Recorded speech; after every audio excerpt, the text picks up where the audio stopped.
few games, they look like they could be okay. So, and Leeds don't deserve to be down there. What I've seen of them this season, they've worked their socks off, and there's been so many games that just haven't quite gone their way. But I think that crowd at Ellen Road, you know as well as anybody how intimidating that can be. So I think Leeds will probably get out of trouble as well. But so it really looks like it comes down to the two London clubs, which is very unfortunate. I certainly would love to see them both stay up.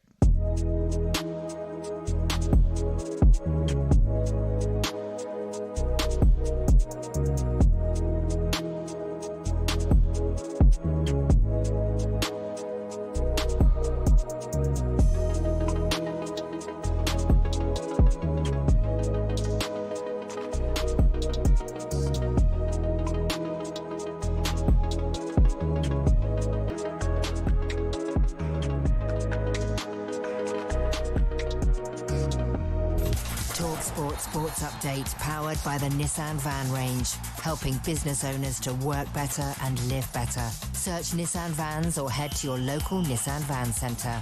Good afternoon, I'm Max Scott here with your sports headlines. So is one of Liverpool's greatest ever players leaving under a cloud?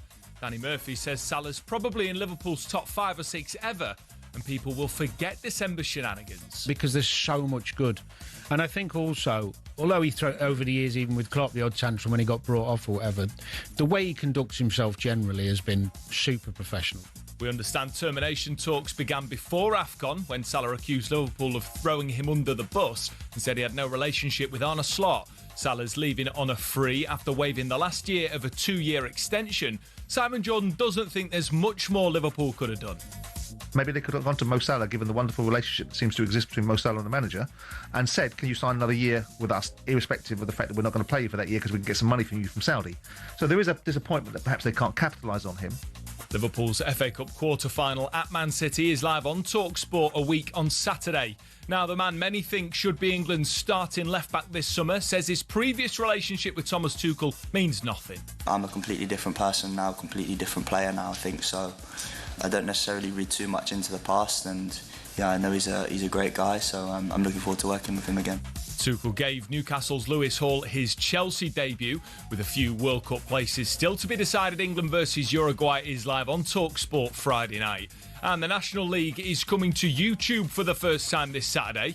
Well, Dagenham and Redbridge anyway. New shareholder and content creator KSI is streaming their National League South game with Hampton and Richmond on his own YouTube channel. Get more at talksport.com. talkSPORT News. The Health Secretary says it's unacceptable a hospital took 2 days to report a suspected case of meningitis in Kent. An ex-Tory politician, Crispin Blunt, has admitted to possessing cannabis and crystal meth. talkSPORT weather with QuickFit. You can't trust the weather right now, but you can always trust Pirelli tyres. In stock now at your local centre. Visit quickfit.com and book today. Staying windy this afternoon, scattered showers on the way tonight, especially in the far north, far east Wales and south England, turning dry and clear for most later.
Good afternoon, you're listening to Rushden and Baker on talkSPORT. Hawksbee and Jacobs for the Danger Mouse and Penfold generation. What's coming up between now and 4, Charlie? Hello, Max, you big woke libtard. It's not talk politics. I didn't say anything. Yeah, but I could just feel it. Anyway, Okay. We'll start by talking about Mo Salah and his Liverpool legacy, then do a bit of England as we start losing our minds about who could be the 26th member of the World Cup squad. Who will it be the difference between being knocked out in the semi-finals or the quarter-finals? Comedian Josh James is coming in to talk Spurs and boxing, and content creator Steo the Madman is here to talk West Ham and his new podcast. Gerwyn Price is on to look ahead to night 8 in the Premier League of Darts in Berlin. Yeah, we'll do some rugby, some Women's Champions League, and cross over to the States as our World Cup countdown continues. And we'll take our weekly second trip to the Rushden and Baker Arms, which is called, Max, what's the pub called? The Tiny Plum Tree. The Tiny Plum Tree. Lovely pint in there you get. Yeah, good afternoon, everyone. Good afternoon, Charlie. Good afternoon, Max. Max, would you rather be Virgil van Dijk or Mo Salah? It's up to you. You get to choose. All right. Okay. That's a good question. No, I thought it was, and that's why I've opened with it. Thought it'd really get people into it, into the show. Okay, so they'll now be thinking, who would I rather be, Virgil van Dijk? See, I'd quite like. Salah? It's a really difficult question because I'd quite like people to just when people are talking about me, right, Charlie? Yeah. I don't imagine anyone, and it's probably less often that people talk about Virgil van Dijk, right? But if just two people in the pub talking about their favourite broadcasters, I doubt they often go, but Max Rushden is a Rolls Royce. I doubt. I don't know. I think you've got a touch of the Rolls Royce about you, Max. I think that's that's very kind of you. Calm, you calm under, very calm under pressure. But I tell you this: if it's how long am I them forever or just for a day? You have their playing career, and then you're them post-match career. Oh right, okay, that's interesting, isn't it? Oh, you see, the thing is, I would say Mo Salah is too famous. Right. Yeah, it's very famous, isn't it? Especially, if I want to go home and see my folks, right? Yeah. In Egypt, right? Presuming most of us folks are still with us, I find it quite easy when I go back to Cambridge to see my parents. I can just get the train. Yeah. If I'm in town, I can get the train, walk up the new guided bus cycle pathway. That's nice. I can just go in the little back way and I can go round without any pressure. And I reckon Virgil van Dijk can get away with that. Do you think Mo Salah could walk around Cambridge and go to your mum and dad's without people knowing who he is? But if I'm Mo Salah, I don't have I have his parents. Don't I? Of course, yeah. I don't think he's not Mo Salah. So I'm thinking. Whereas I reckon Virgil van Dijk with a beanie on could get around, wherever his folks are in the Netherlands. You got to think post career as well is. Mm-hmm. I'm not interested in how tall footballers are, but I think Mo Salah's about 5'7", 5'8". Mm-hmm. And if he piles it on, I mean, he's going to be like a little. Whoa. He's going to be like a little portable TV walking around, isn't he? Like a little sort of box of a man, isn't he? Whereas Van Dijk, he'll carry his weight well. No, that is true. But I do think that if it was just for a day, and I've thought this about, because I'm over 6 foot, Charlie. Are you? I'd quite like to be short for a day, have a little low centre of gravity, like Maradona or is it fun? Is it? If you can just spin around, I can't, obviously. Spinning out passes to the wing. You hear Danny Murphy was saying Salah is probably in the top 5 Liverpool players ever. We're going to talk to Jermaine Pennant about this in a minute. But and I wondered, where do you think you are in talkSPORT? In talkSPORT, not Liverpool players ever. Not Liverpool players. Oh. In talkSPORT history, when people are saying, Danny Baker's agreed a free transfer. He doesn't know who he's going to be broadcasting with next season. It's probably Virgin. But, but he does go down as one of the... It's not been a great year for Charlie. You did just call me Danny Baker then. But, that'll be fun. I can dream, Charlie. Can't I? Cosplaying it. I want to show that would be. We've done it before. No, but people saying Charlie's not had a great year, but when all the dust settles, he will go down in the pantheon of greats. I think I've improved this year. In the top. I don't even know if I'm top 100. I have to be honest. Have there been 100? Well, we'd have there to must find have been, out. wasn't there? So you should get a legacy number. You should get a talkSPORT legacy number, shouldn't you? For when you host your first show. Could someone work that out? That would be really good. Our legacy numbers. And then we'd wear those caps. We could do it as merch, talkSPORT merch, couldn't we? Alan Brazil would have one. A little cap with Who was first on? Who was first ever voice on First ever voice on talkSPORT? Do we know? Stanley Matthews. Stanley Matthews and Bert Troutman did a show. Matthews and Troutman. Yeah. In the 50s, I believe. That's when talkSPORT began. And Dennis Lilly and W.G. Grace had a cricket show. Do you remember that one? Back in the day? They did not. Do you remember their Someone show said in the other day that the turn of the century? That Ming Campbell had a show. Did he? For a while. We need a full list. We need a full list of talkSPORT. It must exist somewhere. There must be a talkSPORT Wikipedia I don't think somewhere. anyone's been bothered to fill the Wikipedia. And then we need to find out our legacy numbers and then get them tattooed on our necks or cheeks. Yeah, good idea. In the form necks of or cheeks? In the form of a tear. Oh, those cheeks. I see. I understand. Cheeks of your choice. And Welcome actually, cheeks to the cheeks of your choice. Is that your new quiz show? My new quiz show, yeah. I'm not I can see that. I had an idea for the listeners. Oh, yeah, if you want to get involved with the show, you don't have to, of course. Up to you. You can just passively enjoy the audio that's streaming into your ears, or you can take part. 81089 on the text. You can WhatsApp message 03717 223344. You can get us on X or Blue Sky or wherever you want to get to. The Kylian Mbappe having his wrong leg MRI. Oh, yeah. Someone had texted shame, isn't it? the previous show saying, "Oh, actually, you MRI both legs, don't you? Both your legs go into the machine." Oh yeah, you go in the machine. Yeah. But they looked at the wrong leg, right? And there is just a moment where someone realizes 3 weeks later or 2 weeks later, we've MRI'd the wrong leg. Yeah, just that. Absolute nightmare. And do you know what? If it had been Camavinga, right, or Dean Heisen, it would have been bad. But Mbappe, you're just going to have all the ones of all the wrong legs. Don't mess it up. Don't do him, not Kylian. Don't do Mbappe. But they do in hospital. If you have an operation like that, they draw a big arrow on your leg. Yeah. I know. Why aren't they doing this to Mbappe? We won't do it to Mbappe. We know which one it is. We couldn't colour him in. He said, "Don't colour in my leg, please." Don't draw but on yes, my leg. so what I want to know from listeners is, because there would have been a moment where the MRI person, whoever that is, Jeff, the MRI guy, his heart sinks when he just looks at the papers and he goes, "Hang on, oh no," or a physio, someone at Real Madrid has gone, "Oh, I've got to tell." Or has people, Mbappe gone, this knee's getting no better, getting absolutely no better. Oh man, I've got to tell someone. Who am I going to tell? How am I going to? Do I do it in just a reply all? Hi all. I hope everything's all right. Just to say, did the wrong leg. Cheers. Have a good weekend. Bye. No worries if not. Yeah. No worries if God, I did that. So no stress if it's too much trouble. If it's too much trouble, but I did do the wrong leg. No worries if not. Yeah, my out of office is on. I'm off to Cornwall for a few days out of office. But Daphne will pick up my emails. Yeah. So I just want the moment where your heart sank when it's not. It was the wrong blank. I mean, that would be quite good if someone else, if you've ever, I don't know, knocked down the wrong house. Yeah, or just done something in like association with Toolstation, maybe you plastered the wrong wall, or exactly. Yeah. I did took the wrong blank. keys. Yeah, things. or just a moment in your life where your heart sank. Like, oh no, I've got. Married the wrong woman. Yes, none of those, please. We don't need those. Bastard Jim, it's all right. 81089 at Max Rushden at Baker's Tweet. Are you happy, Charlie? I'm happy to crack on. Lovely. With the Yes, programme let's now. carry on with the It's show. been a I'm good enjoying it. Okay, you're listening to Rushden and Baker on talkSPORT in partnership with Toolstation. Check out their wide range of garden power tools with brands such as Bosch and Ryobi. I should have checked this. Man of the people that I am. Come on. I never stop. But if someone could just confirm I've said that correctly. Bosch and Ryobi. Next stop, Toolstation.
Hello, Barry. Good morning. Okay? Yeah.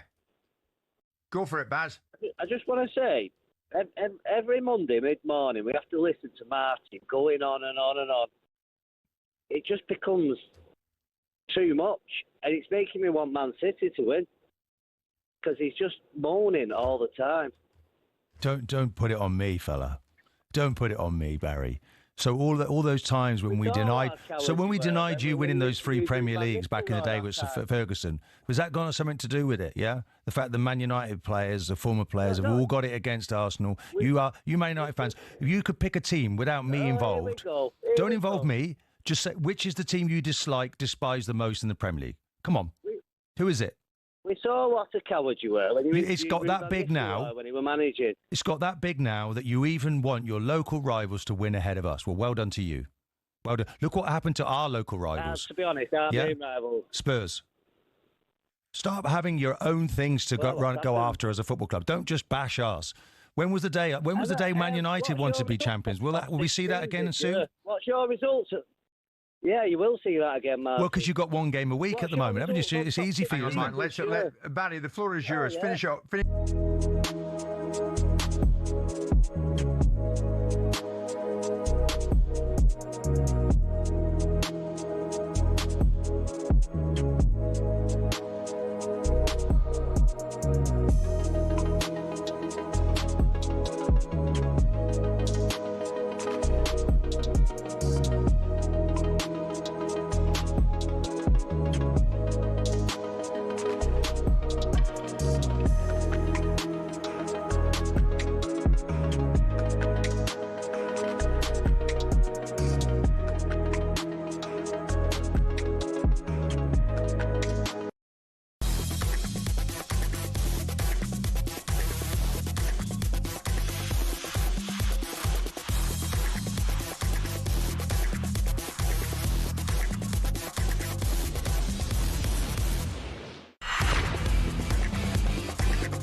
He was elbowed out of the game.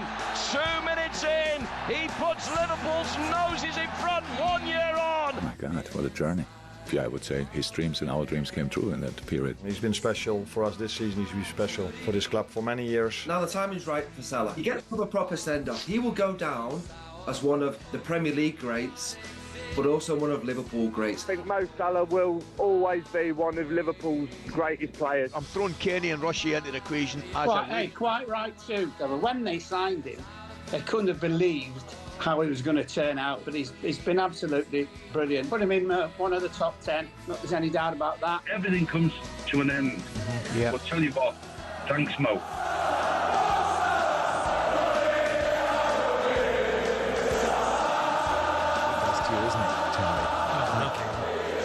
Just listening to that, and I'm not a Liverpool fan. I mean, I know he's a brilliant footballer, but just listen to that, you think of these. It's how a different human can just make you feel like that, and you know, to get into the top 10 or the top 5 of Liverpool players is some achievement. So let's talk to Jermaine Pennant, former Liverpool winger. Yeah. Hey, Jermaine. Hello, Jermaine. Hello, gents. You okay? Yeah, Can't very really good. hear you too well, but I'll make it work. Have you got us 1, 2, 3? Jermaine Pennant over. Can you hear us?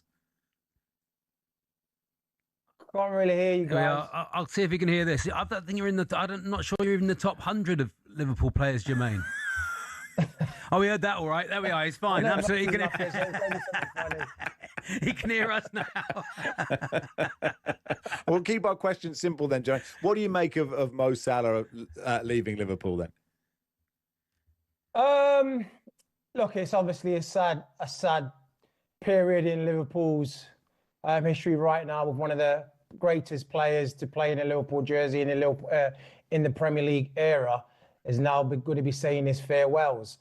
But it was kind of written in the stars. It was, I think most people knew that this was probably his last season. I think his best times, his best playing times is behind him. And we got the absolute best out of him. And he gave everything he could for the club. It's always sad when you see legends go, but it happens. It happens at every club. Every legend of every club at some point in their career has to say goodbye. But nevertheless, it's still a sad time. Yeah. Where do you put in then? Where? I mean, I don't know if you have a top 10 Liverpool players on your wall, but how high up does he go? I think as high as possible. alongside the likes of Steven Gerrard, Dalglish, Ian Rush, the greats that have graced Anfield and played for Liverpool. For me, I would easily say he's in the top 10. Yeah. I mean, he is one of those players Max said then, I'm not a Liverpool fan, but he's one of those players that would get you off your seat. Every time he got the ball, he'd try and make something happen. Exactly the sort of player you want in your side. Absolutely. I think when you've got a player who can score the amount of goals that Salah did, create the amount of assists that Salah did, he's always going to get you off your feet, off your bum. Yeah. And that's what we go to watch football for. Not for the ugly stuff, for the great tackles. It's for the goals, the skills, the creativity side of things. That's the entertainment factor. And Liverpool was lucky to have 9 solid years of Mo Salah doing that. Do you think he's left a season too late, or maybe even 2 seasons too late, Jermaine? There was some Saudi money came in for him, didn't it, a couple of seasons ago, and maybe Liverpool could have cashed in then, but they decided not to. Look, if you say in hindsight, probably yes. But the season he gave you last season, the amount of goals he scored and assists he curated, I don't think anybody could have foreseen the drop-off that we're getting this season. If you talk about last season, you say, well, we're going to give a new contract and he may give you the same. I think you're going to be stupid not to hand him that contract and not to see if he can play next season like that. But obviously, he hasn't. The drop-off's been huge. But I think it's worth the gamble, because if you get a Mo Salah that we've previously had, then it's worth every single penny. Yeah, I suppose, Charlie, you did get 29 odd goals or something last season, and they won the title. No, of course. Probably probably worth keeping him on balance. I'd say that. I mean, to let him go for free, someone else might have got those goals. You never know. Yeah, no, that's true. I think since Jonathan Wilson wrote an interesting piece in the Guardian, Jermaine, saying, look, he's obviously in that brilliant 3 with Firmino and Mane, and we sort of think of that 3, but actually, as well as that, he was in that sort of 3 down the right with Trent Alexander-Arnold and Jordan Henderson, which was sort of equally effective, even though it sort of didn't quite get the headlines, perhaps. Yeah, he was a part of a magnificent 3. We talk about Firmino and Mane, but then, like you've just touched on there, Max, is what he had behind him with Trent. Then what he had on the left of that was Jordan Henderson shoring things up, giving him Trent that protection, which then ultimately helped Salah as well. The balls that Trent could play, over the top, round the corners, first time, to give Salah that platform to go and do what he's done. And yeah, he's missed that immensely this season. The whole team has missed Trent and what we had. And I think now it's just, it's a goodbye to that famous 3, to the famous, the back line we had. Yeah. And now Liverpool are in a place where they've got to rebuild. Just Van Dijk really left, isn't it? I suppose Alisson and Van Dijk just left from that sort of classic Klopp squad, really, isn't it? Yeah, they literally are in a rebuilding process. Like that team could not last forever. It's, they've got the money's worth out of that formation, that team, the players that he had. And now they're just in a rebuilding phase now. Salah going, they're going to have to get someone else in, but I do not think they'll find the numbers that Salah got. So now they're going to have to start relying on the players that they brought in with the big fee, like Alexander Isak. For the money they paid for him, hopefully he can take the weight off and score half the amount of goals that Salah did. Jermaine, thanks for coming on. Appreciate your time, pal. Cheers, guys. Jermaine Pennant there, former Liverpool winger. It'll be like he made a really good point that all legends have to leave at some point, and and it's rare people leave at the absolute perfect time. And at the end of last season now is the perfect time, I guess, for £1 billion and go. Thanks everybody. Thanks a lot. That was great. And then everyone goes, "Why are you leaving us, Mo?" Just what we need. On the subject of it, the wrong MRI for Kylian Mbappe. We've got some amazing Some ones. really good ones. Really good ones. I'm a police officer. I once swore out a warrant on a suspected drug dealer's address. My team crashed the obviously, the punchline. My team crashed the door. About 10 of us entered. It was the wrong house, occupied by a shocked little old lady. The actual address was opposite. Thankfully, we could blame our intelligence department, who supplied all the info used for the warrant application. Probably does spot, if the drug dealer's on the other side looking through the curtains, he might smell a rat. I reckon they've gone for. I reckon that happens once or twice a week. I don't reckon that. I don't reckon that's very rare. But also, little old ladies can be drug dealers too, Max. So of course they can. I don't know why it's 2026 for goodness sake. Yeah. Are you a little old lady who's a drug dealer? 1889. Sam in Preston says, this is brilliant. My dad once got asked to take one of his nephews to speech therapy as they were struggling to learn how to speak. He accidentally took the wrong that's nephew, who was 4 years older. He couldn't understand. He couldn't understand it. Oh, no. Speaks perfectly. Afternoon, chaps. This is from Medium Dave in Bristol. Dave. Says, happily sat on a train to Sweden from Warminster on a lovely. teacher exchange weekend. Opened my passport to see my son's baby's face staring at me. A teacher exchange weekend, and you're going by train. I mean, you're only there for 2 days. When I was in the army, says Alex, not the wrong name, I accidentally drove the wrong set of troops to the wrong place. We had to sleep on a bus in North Scotland in November. Oh, God. That's not. And by the way, Max and I aren't stupid, and we're not falling for any Only Fools and Horses. Oh, I knocked the wrong chandelier down. Yeah, Thank you to the 8 people who've sent those in. This says, I fitted an alarm in the wrong house once. It wasn't until the guy asked how much it was going to cost that I realised I'd gone to number 8 instead of number 88. I'd ripped up the floorboards and drilled holes everywhere. I like how polite he was. Let it happen. The owner was like, I'll just let it happen. How much is this? Oh, God, this is going to cost me a fortune. I didn't ask this for this service. Very good, though. Some very nice ones. Yeah, this is good fun, isn't it? Martin in Kent says, I sold 2 brand new identical cars and gave the customers the wrong ones. Oh. Didn't service for 6 months. When one was in a crash and the police realised the chassis number didn't match. Oh, yeah, Martin. You're one of those dodgy car dealers. That's what that sounds like. You did it on purpose. Yeah. Anyway, 1889 at Max Rushden, at Baker's tweet. If you want more fallout on the Mo Salah story, Merseyside writer for the Daily Mail, Dom King, has joined Angelina Kelly for a special episode of the talkSPORT Daily podcast, available at 4:00 today, wherever you get your podcast. So listen to us right until that moment. It's Max and Charlie with you on talkSPORT in partnership with Toolstation.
Lads, sit down. Here we go. Just listen up, all right? Listen up. We've got 7 games left. Every single game's a cup final. Forget the noise. Forget what's happened. Just go out there, put your heart on your sleeve, and go and make something happen. Forget everything that's happened throughout the season. Forget what's happened, all right? On and off the pitch. Now is the moment. A 7-game season. Every blade of grass, every single pass, every header, every tackle matters. Every piece of running on that pitch will get us across the line. And it only will happen if you all stick together and make it happen. I can't do it. I can't be on the pitch. All I can do is set you up to go out there and make it happen for yourselves. Stick together through thick and thin. We hunt together. We fight together. We press together. We tackle together. We get back together. And we will get this done. And at the end of the season, you can all come and see me and knock on my door. And if you want to leave, you can leave. But right now, we are one. We are the team that is going to stay in this Premier League. Forget West Ham. Forget Nottingham Forest. Forget Leeds. It's about Spurs. And we are Spurs. And to dare is to do. Now come on, let's get 3 points. Is one of Liverpool's greatest ever players leaving under a cloud this summer? No, according to Danny Murphy. He says Mo Salah is probably in Liverpool's top 5 or 6 ever, and people will forget December's shenanigans. Because there's so much good.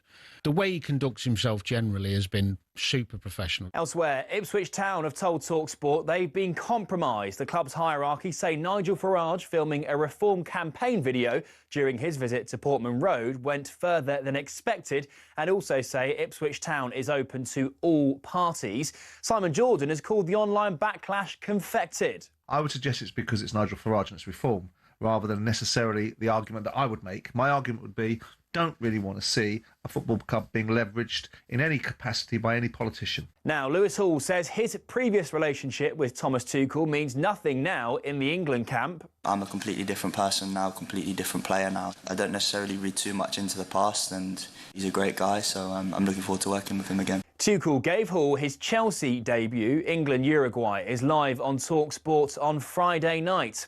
Liverpool and Wales legend John Toshak has been diagnosed with dementia, and the National League South is coming to YouTube for the first time this Saturday. Dagenham and Redbridge's new shareholder KSI will stream their game on his channel.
Latest competition has landed. It's a big one. talkSPORT giving you the chance to win 20 grand, tax-free, £20,000 that could be yours. Don't miss your chance to win this life-changing amount of money. Listen up now for how to enter. For your chance to win, text WIN to 83338. Text costs £2.50 plus your standard network rate, or call 0343 418 7260. Lines close the 9th of April 2026 at 4 p.m, and that's when you'll need to answer your phone if it rings. 18 plus, UK residents only. This is a network promotion. Full T's and C's at talksport.com. For your chance to win, text WIN to 83338 now. Mick in Wigan says, "Hi Max and Charlie. I managed to get tickets for me and my wife and 3 boys to the Wigan Athletic Man City FA Cup final. The tickets arrived in a white envelope and took pride of place on the day of the game. Bag packed, the envelope, put it in my bag. On arriving at the hotel, I checked in, dropped our bags and took the envelope out and placed it inside my jacket. I got to the stadium, took out the envelope, opened it and saw a Debenhams bill. No. Needless to say, my heart sank. My youngest lad said, does this mean we can't watch the game? Heartbroken was an overstatement. Luckily, I went to the Wigan Athletic ticket office, explained, and they were able to find my details and replace the tickets. Turned out to be one of the greatest experience ever. Very happy good. ending. Happy ending in the game and in the ticket story, and which is most important. Who should know? Sure. And we're not doing the text topic. When did you have a happy ending? No. Patrick says, Craig's been in touch, Max, on talkSPORT Legacy Numbers. Before talkSPORT became talkSPORT, it was just talk radio. It was getting like a history lesson. It's good. The afternoon slot was an agony aunt show with Anna Rayburn. I think in homage to the original afternoon show, you should offer some agony aunt advice. Happy to. Tommy Boyd also did a daytime show. Caesar the Geezer did the late night show. That's Craig in Bangkok. Thank you, Craig. Happy to offer it. If anyone's got any agony aunt advice they'd like from us, Max and I happy to offer our advice, even if it's not ours. Yeah, and we are wise. We are wise. Patrick says, full of wisdom. I'm a PE teacher, and I gave a letter to the wrong student. It was a letter for an elite distance running competition in half term. That's a good one. The boy amazingly said nothing when I handed him the letter and attended the event. His feedback was that it was extremely tough. Oh, well, good on him. I've got to do this. I've got to do the steeplechase. Well, I always thought I was fast. Anyway, let's do a bit of England.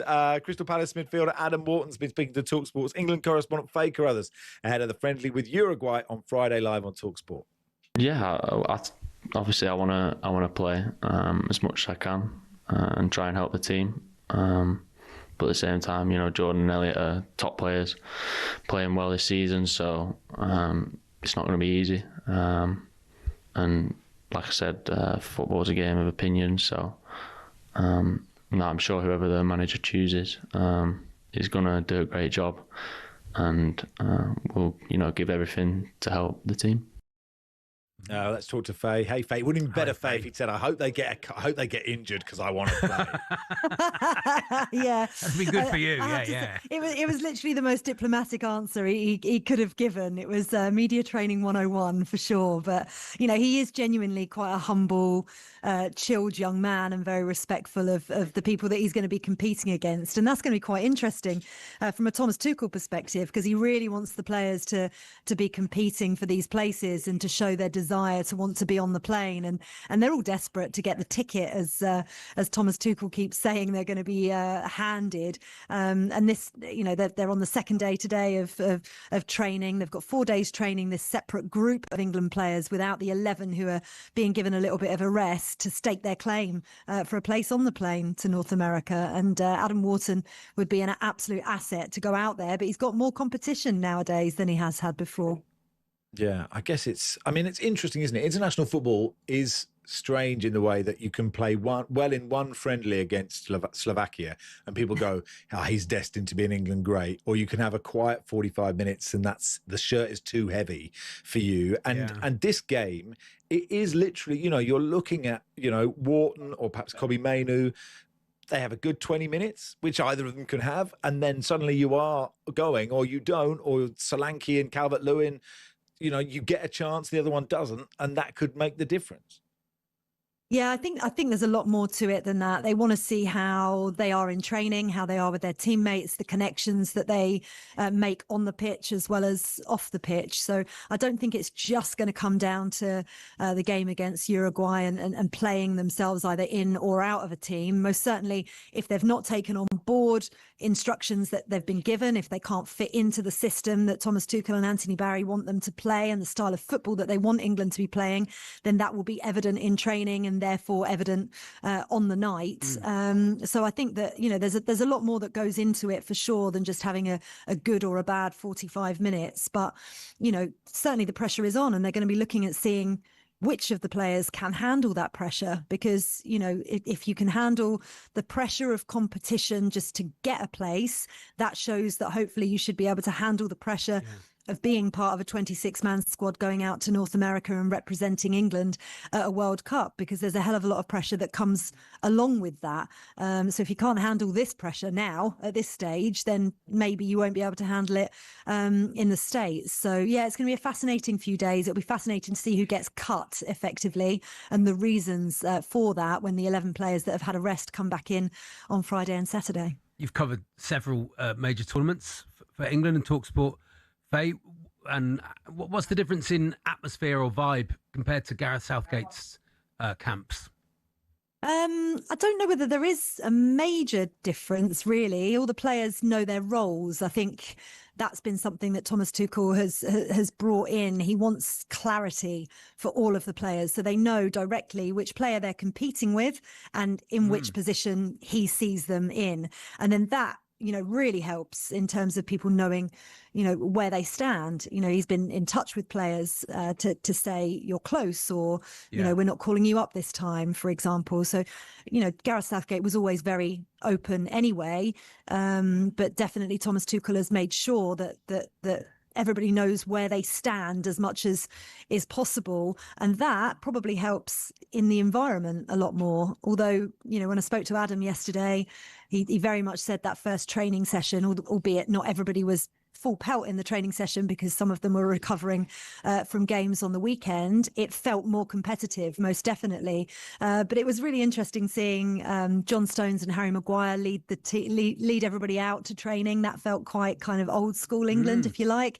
But we've now got this amazing group of young players that have come up through the pathway, through the FA, that have represented the age groups. And so people know each other really well. They know each other in the Premier League additionally. So everybody seems to get on really well. And you can see that when they go out to training. God, it's like trials, isn't it? It's like trials for under 11s. So stressful.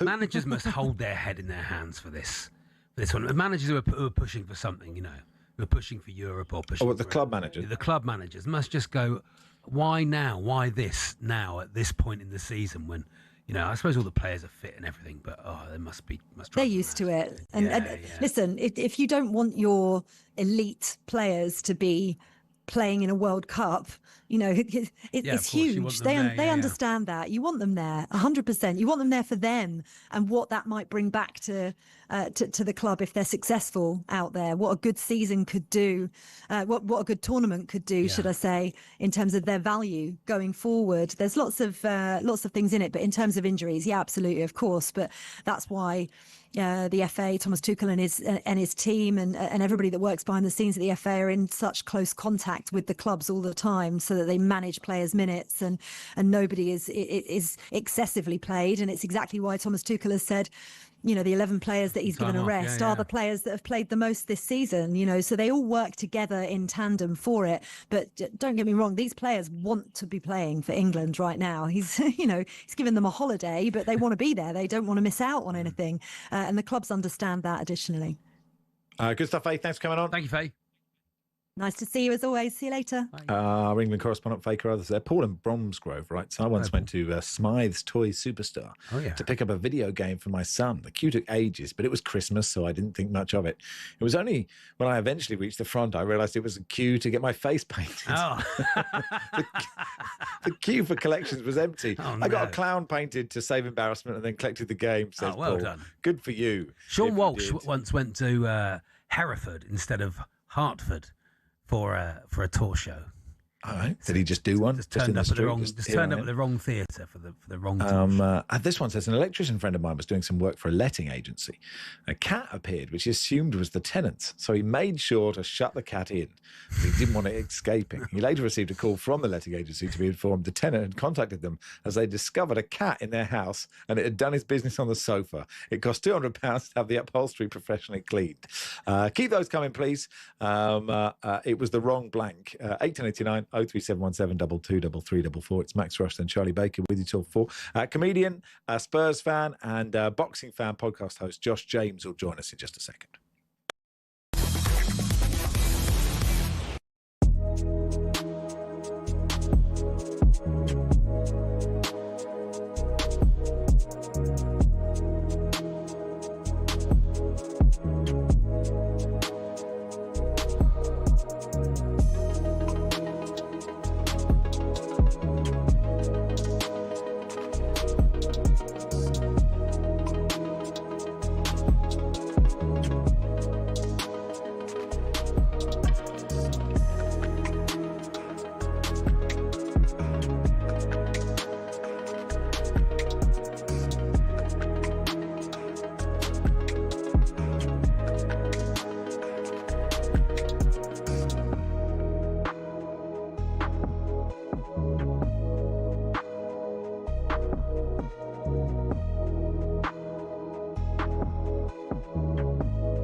When you take a step back and you look, what are you seeing at Chelsea? Well, I think it's completely different to what was Chelsea a few years back. I think a few years back, even the coach knew if you don't win the league or if you don't win a big trophy, you're out. Simple as. Abramovich, simple. I mean, Mourinho won a couple. The year they didn't win it, man, Ancelotti, similar. Conte, similar. Mourinho go back, similar. It was quite clear. Now it's a little bit different because the top is doing different things, in a different way. What I don't like, coach point of view, is when there is too many rumors about the coach. For example, Maresca, no? It was the big rumor, I don't know if it's true or not, about the change in the place at a certain time that he's been told. Because he was the one that was leaking it to his mates in the press. Okay? Now, what that helped to the new coach? And I'd say to you, Dom, you make a change after 60 minutes and people is going to say that you change it because you've been told to change it. You don't have a chance to win it. You are not making the decision because it's been out already. So for Liam, it's been a situation which is impossible to win. Whatever he does, is going to be people talking because of the rumors of Maresca. So you are already in the beginning in a position which is difficult. And then, the ones that we like to speak, because Liam likes to speak a lot, then people start taking everything you say against you, especially if you don't win. If you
I remember sparring him when he was 15. To be fair, that's probably the hardest spars that I had. I think he's the real deal, Atoma. It's going to be an exciting ride watching this boy do his thing in the heavyweight division over the next few years. Hailing from Chatham, Kent, England. This kid is on fire right now. He's getting better and better. The best chance of beating Usyk is Moses Atoma. Moses Atoma!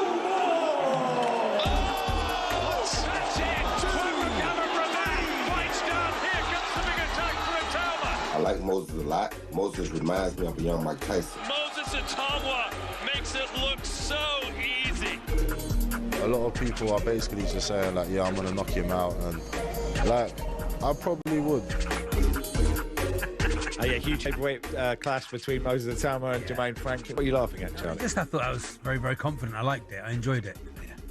Anyway, they're fighting each other. Atoma and Jermaine Franklin this Saturday live on talkSPORT. Watch on DAZN. Our team on the night, bringing you closer to the action than anywhere else. Adam Cattrall, Spencer Oliver, John Rawling, our mate heavyweight Dave Allen. Our next guest, Josh James, who hosts the podcast, The Josh James Show. That Josh James Show has caught up with Atoma in the build-up to the fight. Let's have a listen.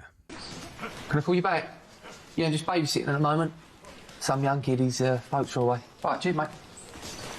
Fee, fight, fo, fum. I smell the blood of a British heavyweight champion. Paying attention? 8, 9, 10. Ready or not? Here I come. Found ya.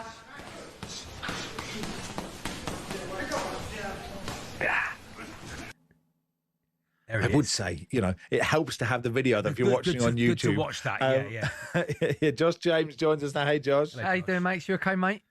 Yeah, very good. Nice. Now, look, me and Charlie did possibly the worst ever interview in the history of broadcasting. Well, we tried. We really tried. We It didn't try for it to be bad, but it wasn't go Moses' fault, I would say. So, like, it's good that they got a professional involved to get involved with him before the fight. Yeah, I think with Moses, he's, I don't know if he was born in Slovakia, was he? I don't know. I think he may well have been. Don't. You're the expert here, Josh. You how little we know about boxing here. I probably should have done my research on that before. How do you find him when you meet him? A confident young man. And, and do you know what? Do you know what it is? He's. I think he's real confidence, where he's so confident in his ability. And just sort of who he is. He's got like maturity beyond his years, you know what I mean? So he doesn't feel the need to sort of be the loudest in the room or sort of say things unnecessarily, you know. So he's great, you know. I think he knows how good he is. And I think he's going to show that on Saturday against Jermaine Franklin. And funny enough, I've done another sketch with Jermaine Franklin yesterday. Yeah. In Manchester. I literally went up there, 45 minutes I was there, and then got the train back. And I've got to say, Jermaine Franklin and his team, they are the nicest people. Oh, really? So it's a shame that one of them's got to lose on Saturday. And if you're Moses Atama, are you waiting for Usyk to retire before you go? Yeah, now I'll go for the. I think he wants to fight him now. He wants to fight him. I think he wants to fight him now. Actually, I was talking when I done that sketch with Atama, because there was that Usyk got interviewed in the last couple of weeks, and he was like, you know, I want to fight Wardley, I want to fight Fury, you know, and then that kickboxer guy, whatever. And he didn't mention Atama, and they said to him, you know, what about Atama? He's like, well, he's young, I don't want to break him. But actually, out of all them people there that you've just mentioned, the one person that I would like to see him fight would be Moses Atama, you know. So Moses was having, you know, sort of have a little chuckle about that, really, saying he doesn't want to break me, but I think it could be, you know, Moses feels that maybe it could be the other way around, you know. How, before a sketch that you're going to do with a heavyweight boxer, I mean, maybe you know them well, maybe you don't, but you're sitting there going like, I've got this great idea, but if they are not game, this is going to be tricky. Like, that's a really fun part of those. Explaining it to them and sort of, oh no. You want to see the fear in my face when obviously their team have agreed to it. They're like, yeah, this is a good idea. They've checked up on me. They're like, yeah, let's do one of these. And I've done one with AJ, Conor Ben. Yeah. So they're like, right, okay, yeah, this would be a good idea. And then I've got, it's not been explained to them by any of their team. So I've got to stand there and be like, right, this is what I need you to do. And they're looking at me like they want to knock me out, you know. So I had a bit that with Moses. I'm explaining it to him, and I'm like, "Oh, mate, please just go for it." Yeah. You know. So it sometimes takes him a bit of time to ease in, but I think what probably does me a favour is I'm a big boxing fan. I know my boxing. You know your stuff. You know, it's not. I don't know where most of the town was from, but other than that, you know. Yeah, exactly. I might not need to know the geographical location in which have you ever boxed? Have you been in I boxed when I was younger. It didn't go too well for me because I was about 4 foot tall and about 20 stone. So you can imagine the people I was fighting. But I do a bit of sparring and that now. But yeah, listen, I'm not setting the world alight, that's for sure. And how did you get into, you know, a stage where you are doing comedy sketches with heavyweight boxers who don't know what's happening? Do you know what? I just had a bit of a touch, really. I've got a shout out, a great guy on YouTube called Proper Boxing. If you're a boxing fan, you undoubtedly will know him, and he does really, really funny videos. And he was doing something with his own, and I used to do this Eddie Hearn character where I dress up because I look a bit like him, you know, I can sort of pass for him. And I said, you know, it's not an impression. I basically just do a ridiculous flash version of him, basically. Yeah. And he's like, I'm doing this interview with Eddie Hearn. He goes, how about you come in at the end of the interview and you interview Eddie Hearn as Eddie Hearn? And I was like, I'm not sure about that, mate. I don't really go know one way or the other. I don't really know how he's going to take it. And I agreed to do it. And I turned up in the Matchroom offices and I was sitting in the car park like, I got a lot of front, you know what I mean? I was like, I don't know if he likes this, whatever. Luckily, he'd seen it. He'd enjoyed it. And we done a little something there, and it just went from there really, and started working with DAZN a bit more often, you know. So you're always funny, Josh. Always funny with your mates, because you know you're massive online. You're massive, and you sell out tours, and you're massive online. Yeah. People will have seen your clips everywhere. When did you decide to film yourself, and were you always funny with your mates? Well, I think you probably know this, Charlie. In your group of mates, I wouldn't say I'm the funniest one. No, definitely not. You know, I think a comedian actually is the one that's sort of a little bit on the side and is good at observing and bring that to life on stage. Yeah. I've just been to a stag do in Marbella, and I can tell you now, I'm just not the funniest one. There's about 13 of us, and I'm just like, I can't keep up with half of them, you know. But yeah, I think you're often, as a comedian, you're one that's sort of good at observing and bring that to life on stage rather than maybe the the loudest one or the sort of life and soul, really. So that's how. And tell us about the podcast, that Josh James show. That Josh James show. So it's me and my mate Chris White, aka White Boy. It's just a Tyler from Romford, really. Yeah. And Sounds like a character. Yeah, he's a character. Yeah, he's a character. Oh, well, he's a character, but he's not a character. No. He's a ridiculous He's a geezer. real person. He's a real person. He's Thank a real you, person. But yeah, we call him White Boy. And I was just like, mate, do you want to come have a chat with me on this podcast? Come on, and he's not left really. Yeah. And now, a lot of people seem to enjoy it, and we've. I probably shouldn't mention it, but we've got our own radio show. I won't mention it because I don't want to take listeners away from. Can't take listeners away from. No, this. exactly. It's impossible. Not that we possible. basically they are handcuffed to the radiators around. That's what we do. That's how we keep our audience. Paul Whitehouse was a plasterer, wasn't he? He was. He was he had a trade. Yeah. And I think he met Harry Enfield. He used to drink with him. Yeah. And Harry Enfield, pretty much the same sort of scenario with me and White Boy. I was just like, you need to try and bring that to the masses, you know. So, but he's doing really well, and I think if you just like, you know, two blokes talking nonsense, stuff which is maybe a little bit that you don't hear everyday life. The beauty of your sketches is you can have the idea in the morning, you film it, and you put it out, and people see it, and if it's bad, you can just delete it. Exactly. I try not to delete as many. I've had a few sketches where you think, oh, this is not going how I thought it'd go.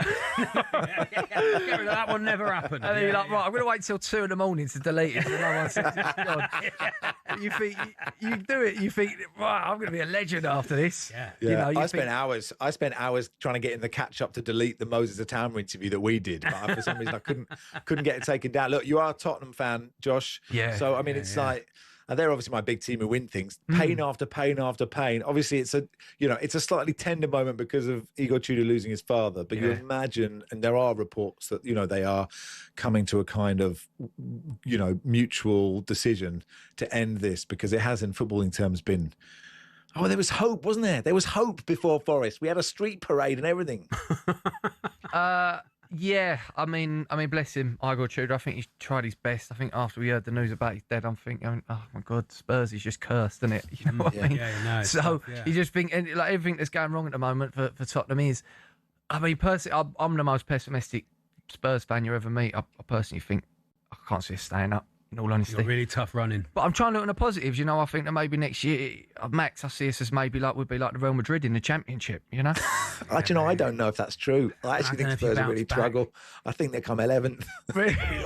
That would be the most Spurs thing ever, wouldn't it? Going down to the Championship and not even be able to win that. You know, guaranteed defeat against Lincoln. You got a guaranteed defeat v Lincoln. Yeah, but I'm trying to look on the positives. I think I was a big fan of that. That show about Wrexham. I'm like, at least we'll have a little sort of weekend away in Wrexham next year. They might come up. What I said, this would be our luck, right? West Ham will stay up, Chelsea would take us down, and you think, well, look on the bright side, at least we're going to play Millwall, and then they'll get promoted probably. Yeah. It's Chelsea's second last game, isn't it? Yeah. They'll be the relegate one they'll be the one that seals our fate, but it's not looking good. I mean, yeah, there's got to be a change in. There's got to be a change in a lot of things at Spurs, but I think imminently there's probably got to be a change in the manager if we've got any chance, and I just don't think we have got any chance at the moment. It seems toxic, you know? Yeah. Oh, anyway, apart from that, everything's good for you, Josh, isn't it? Yeah, so you can't have everything. Josh is doing very well. You don't get to have everything, I'm afraid, Josh. Yeah, the working life's going all right, but unfortunately, listen. I've heard your radio show's awful. Yeah. So I don't want to say that out loud, but no comment. Everyone says it. No comment. No comment.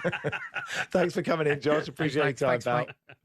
Josh James there. So, go and listen to that Josh James show. You catch him on DAZN as well.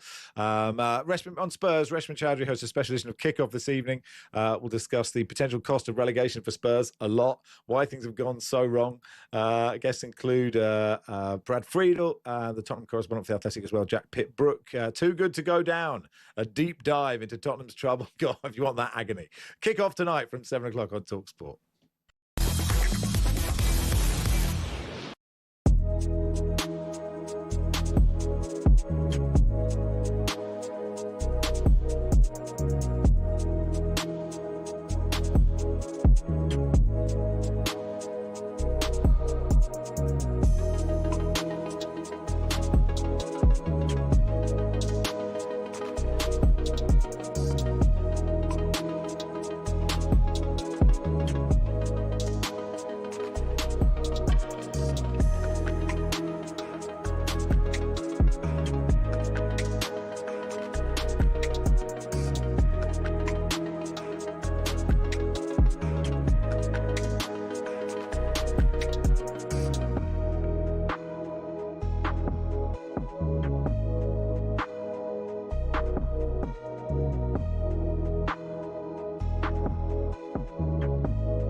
talkSPORT understands Enzo Fernandez is open to a move to Real Madrid this summer. No surprise there. No. A transfer to the Bernabeu would be viewed as a dream move for the Chelsea vice-captain.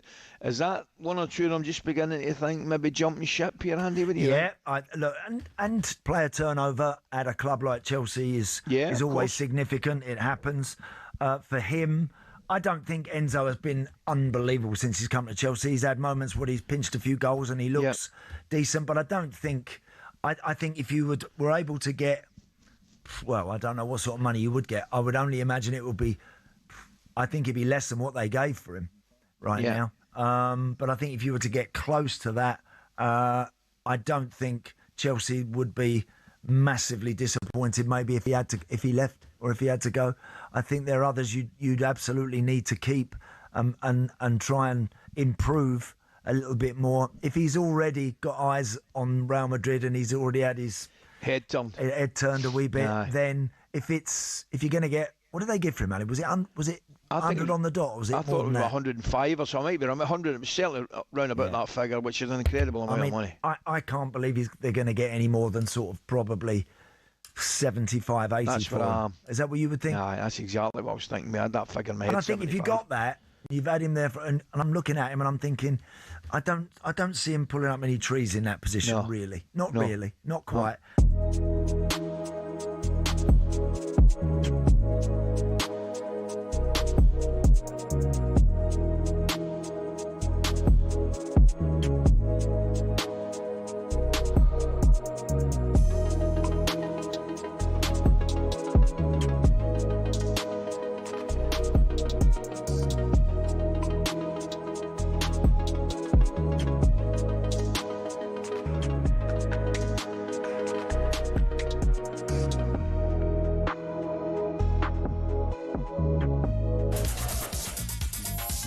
Good afternoon. You are listening to Max Rush and Charlie Baker with you on talkSPORT. Just gone to. Let's get the sports headlines with Max Scott. talkSPORT Sports Update, powered by the Nissan Van range, supporting van owners to get the job done. Search Nissan Vans or head to your local Nissan Van centre. Cheers, Max. Good afternoon. Danny Murphy says Mo Salah is in the conversation for the Premier League's greatest ever forwards. And the former Liverpool midfielder thinks most fans will forget December's toys and pram stuff. Do United fans, when they applaud and talk about, or give the plaudits to Wayne Rooney, talk about when he put a transfer request in and wanted to go City? We understand Salah's termination talks began before AFCON, when Mo Salah accused Liverpool of throwing him under the bus. He's now leaving on a free after waiving the second year of his contract extension. Meanwhile, former Liverpool and Wales legend John Toshak has been diagnosed with dementia. His son Cameron says John, who's now 77, has good and bad days. Ipswich Town have told White and Jordan there's a feeling the club has been compromised. They say Reform UK leader Nigel Farage filming a campaign video during his visit to Portman Road went further than expected. And reiterate Ipswich Town is a football club open to all parties. Simon Jordan's called the online backlash confected. I would suggest it's because it's Nigel Farage and it's reform, rather than necessarily the argument that I would make. My argument would be, don't really want to see a football club being leveraged in any capacity by any politician. And the National League South is coming to YouTube for the first time this Saturday. Dagenham and Redbridge's new shareholder KSI will stream their game with Hampton and Richmond on his own YouTube channel. Dagenham say this shows what's possible when football and content creators come together. More at talksport.com. talkSPORT News. The Prime Minister says the most important thing to get energy security is de-escalating the Iran war. And former Google boss Matt Britton is the new BBC Director General. More with the news team at past. talkSPORT weather with QuickFit. Spring forwards with Bridgestone Turanza all-season 6 tyres with a 25,000 mileage guarantee. Book today at quickfit.com. Conditions apply. Staying windy this afternoon, scattered showers on the way tonight, especially in the far north, far east Wales and South England, turning dry and clear for most later.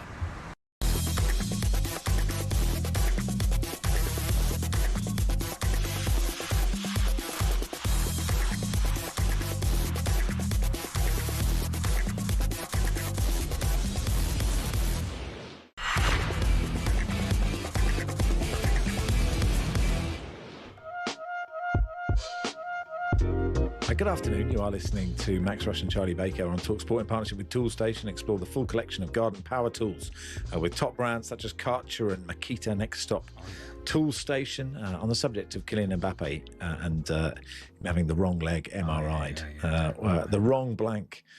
This is it's not quite the same, but it's great. John says, my daughter runs a small dance school, which mainly caters for children, but some adults do have classes there. A couple of years ago, a middle-aged man appeared and asked if he could have tap dancing lessons. My daughter was somewhat surprised and asked him why he decided to do this. He told her he'd been sent there by the court as part of his sentencing process. She telephoned me and asked for advice. I asked her to find out exactly what the court had told him to do. She told me that he'd been told to attend TAPS and return after the course was finished. I explained to her that this was in fact the Tayside Alcohol Problem Service. This isn't true. This is a long-winded. This isn't true. Which would be a normal as part of a deferred sentence. He was not being advised to learn tap dancing. Do a lot of people some good to learn tap dancing? Maybe you're right. It would have been really interesting. It would be really interesting to attend court for his deferred trial sentence and see him performing his new dance. I'm going to give you a 5, 6, 7, 8 years. Actually, that river dance was excellent. Very, very good. Off you go. You're free to go. Anyway, it's time now for Paddy's Challenge. Paddy's Challenge on talkSPORT with Hawksbee and Jacobs. What critics are calling one of the many radio quiz segments happening this week. Paddy Power. 18 plus BeGambleAware.org. Time now for Paddy's Challenge. Our quiz is for charity in association with our friends and official betting partner Paddy Power. In the challenge, we put our knowledge of the wonderful world of sport to the test with the chance of raising lots of cash for our nominated charities. I play for the Sporting Memories Network, Charlie raising money for the Rowcroft Hospice, helping to manage proceedings and ensure fair play as our guest quizmaster Ben Fletcher. Hey, Fletch. Afternoon, chaps. I just love the idea that the first time that guy who mistakenly went for the tap dancing realises he's made an error is when he gets to court. Yeah. What are you putting those shoes on for? It's a great British film, though, isn't it? It is. That he becomes the great tap dancer because of that. Possible. You know, or he complains about the floor in the court. Yeah, I can't do it on this floor. It's not a tap It's a carpet. This It's a is carpet. ridiculous. And the prosecution start all nodding their heads with the wigs. Anyway, we could go on. Good. Paddy's Challenge then. We'll each be asked 3 multiple choice questions, or you will, posed by the voice of Paddy Power, Alistair McGowan. The winner will be the player that scores the most points. In the event of a tie, you'll both win the chance to raise some cash for your charities. Last time we played, 7 days ago in fact, Danny Kelly won for Team Max and he backed Tottenham to beat Nottingham Forest in last Sunday's relegation 9-pointer. On the day, though, it was a 3-0 win for Nottingham Forest with goals from Jesus, Gibbs-White and Awaniwi. No win there then. Let's see if we can raise some more cash for your charities. And love to Danny Kelly. Love to Danny. Absolutely. I can say this. Love to Danny Kelly. 100%. The virtual coin toss has determined that Charlie will be going first on this occasion. Good luck, Charlie. So if the highly paid technical department are ready, here comes the tension bed. Beautiful. Ooh. And here comes, Charlie, your first question. Good luck. Here we go. In a great night for British athletics, Keely Hodgkinson, Georgia Hunter-Bell and Molly Cordery celebrated a golden hat-trick at the World Athletics Indoor Championships. How many minutes did it take to win the 3 gold medals? A, 28 minutes, B, 38 minutes, or C, 48 minutes? 28 minutes. 1 point to Charlie. You're absolutely right. Hodgkinson said to have 3 golds in less than half an hour is amazing, especially for the women. We all absolutely smashed it. They did smash it. Let's see if Max can smash this one home. Your first question, here it comes. Which 30-year-old sprinter set a new British women's 60 metres record of 7.03 seconds during the World Indoor Championships semi-finals last week? A, Amy Hunt, B, Daryl Nita, or C, Dina Asher-Smith? If you don't get this, I don't even know. I don't know what you're doing on talkSPORT. I didn't know they were on. Why do you hate women sprinters so much? I would say currently all sprinters. I did not know that any athletics has been happening. I'm going to go B. Oh dear, oh dear. I'm afraid it's Dina Asher-Smith. Dina Asher-Smith. Yeah, the winning time, the third quickest of Asher-Smith's career. Come on, Dina. My apologies to Dina Asher-Smith. I thought she retired about. No. She was in the Olympics. Years ago. She was in the final in the Olympics, she is. wasn't she? There we go. She's 30. Did okay, yeah. 30. How My tall is she, apologies, Max? Dina. Who cares? Yes, it's not important. 5'5". If you've quite finished, here comes your second question, Charlie. During the Six Nations, who became the first British-born head coach to reach 100 test matches in charge of a single national team? A, Gregor Townsend, B. Andy Farrell, or C. Warren Gatland? Say it again. No, you can't, can you? You can play it again. He can't. You only press the Alistair McGowan button. You'll give away the fact that he's not here, Charlie. Say it People again, will realise Alistair. he's not actually here. Lovely to You see can't you. rewind it quickly enough. Gregor Townsend, B. Andy Farrell, or C. Warren Gatland? A. Good one. Is the correct answer. Correct answer. Townsend's 100th match was a memorable win over England. Who else at Murrayfield in February's Calcutta Cup? Yes. So we're in a situation where... The two aren't managers, are they, anymore? So, no. Rather like Torquay United's National League South playoff hopes, and Max is now fighting for his life. Ooh. Did you take in the game the other night? 2-2 against Torquay? 2-2 last night. Very, very good. Incredible performance from Callum Dolan. Oh, Came off the bench. Came on within 5 minutes, scored 2 goals. It was absolutely insane. And we nearly showed those Dorking Wanderers a lot. Just on lower league stuff while we're here, can I just thank Oldham for beating Notts County last night? That was big. Why was Cambridge postponed last night, Max? Why was that? International call-ups. Really? I'm not sure for us. For Grimsby. Maybe for Grimsby. I'm not sure. Okay. One of our players, Sully Kaikai, plays for, I think, Sierra Leone, so he can't play the game of the weekend, but that was why. Anyway, do you think a National League game's ever been called off for international? Probably. Let's find out. There's one for the Statos. Someone let us know. Get Tony and Chenzo on the phone. 03717223344. Max, here comes your second question. You need this to stay in the game, remember? I need it, yeah. Go high pressure. England equalled an unwanted 24-year-old Six Nations record this month for the most cards received in a single tournament. How many were they shown? A. 6 cards. B. 9 cards. Or C. 15 cards. 15 seems a lot, doesn't it? 6 seems quite a lot, but I'll go B. 1 point to Max. Ooh, your campaign is still alive. It was Maro Itoje's birthday, so... Good one. They equalled the record set by Italy back in 2002. So, Charlie, an opportunity for you to make it 3 out of 3. Here comes your third question. Pep Guardiola's wild run and dance down Wembley's touchline was understandable, as his Manchester City side beat Arsenal 2-0 to claim the EFL Cup. How many times has Pep now won this trophy? A. 5 times. B. 4 times. Or C. 3 times. I should know this. Should know this. It feels like as many times as he's entered it, he's won it. I know that's not true, but it feels like he always Not true, is it? 4 times, it's 5. Oh, dear. It's 5. As I said, 4 is 4, it's 5. Yeah. Well, I don't know why I take your final answer there, but we'll take 4. I wanted another yellow card, and that's why I did it. Joke Guardiola when quizzed about celebrating the new EFL record. Rather like last night in Torquay, you were unable to find a third, Charlie. So that opens the door for Max. Here comes your third question, Max. A chance to split the charity pot. Here it comes. Okay. Chelsea recently beat Manchester United to win the Women's League Cup. How many times have they now won the tournament? A. 4 times. B. 5 times. Or C. 6 times. God, such an easy one. 5 times. 5 times. Oh, he said 4, but we've gone for 5. Oh, dear, oh, dear. You should have gone with 4. Should have gone with 4. How What an about idiot. that? So we both get a bet. Lauren James and Aggie Beaver Jones were the I blue lost. scorers in the I 2-0 lost. win. Yeah, you've won, Charlie. It's 2-1. A 2-1 victory for you. So congratulations, Charlie. You Thank are you so indeed much. today's winner. You've won a free £20 bet that Paddy Power will place for you, so you can try and win some cash for a charity. Yep. It just remains for me to ask, what are you going to go for? I'm going to go for... Oh, there's some good games in the Women's Champions League tonight. I'm not going to do that. I'm going to go for... Rochdale to beat Scunthorpe in a double. Can I do doubles or not? I think it has to be... With Southend to beat Woking.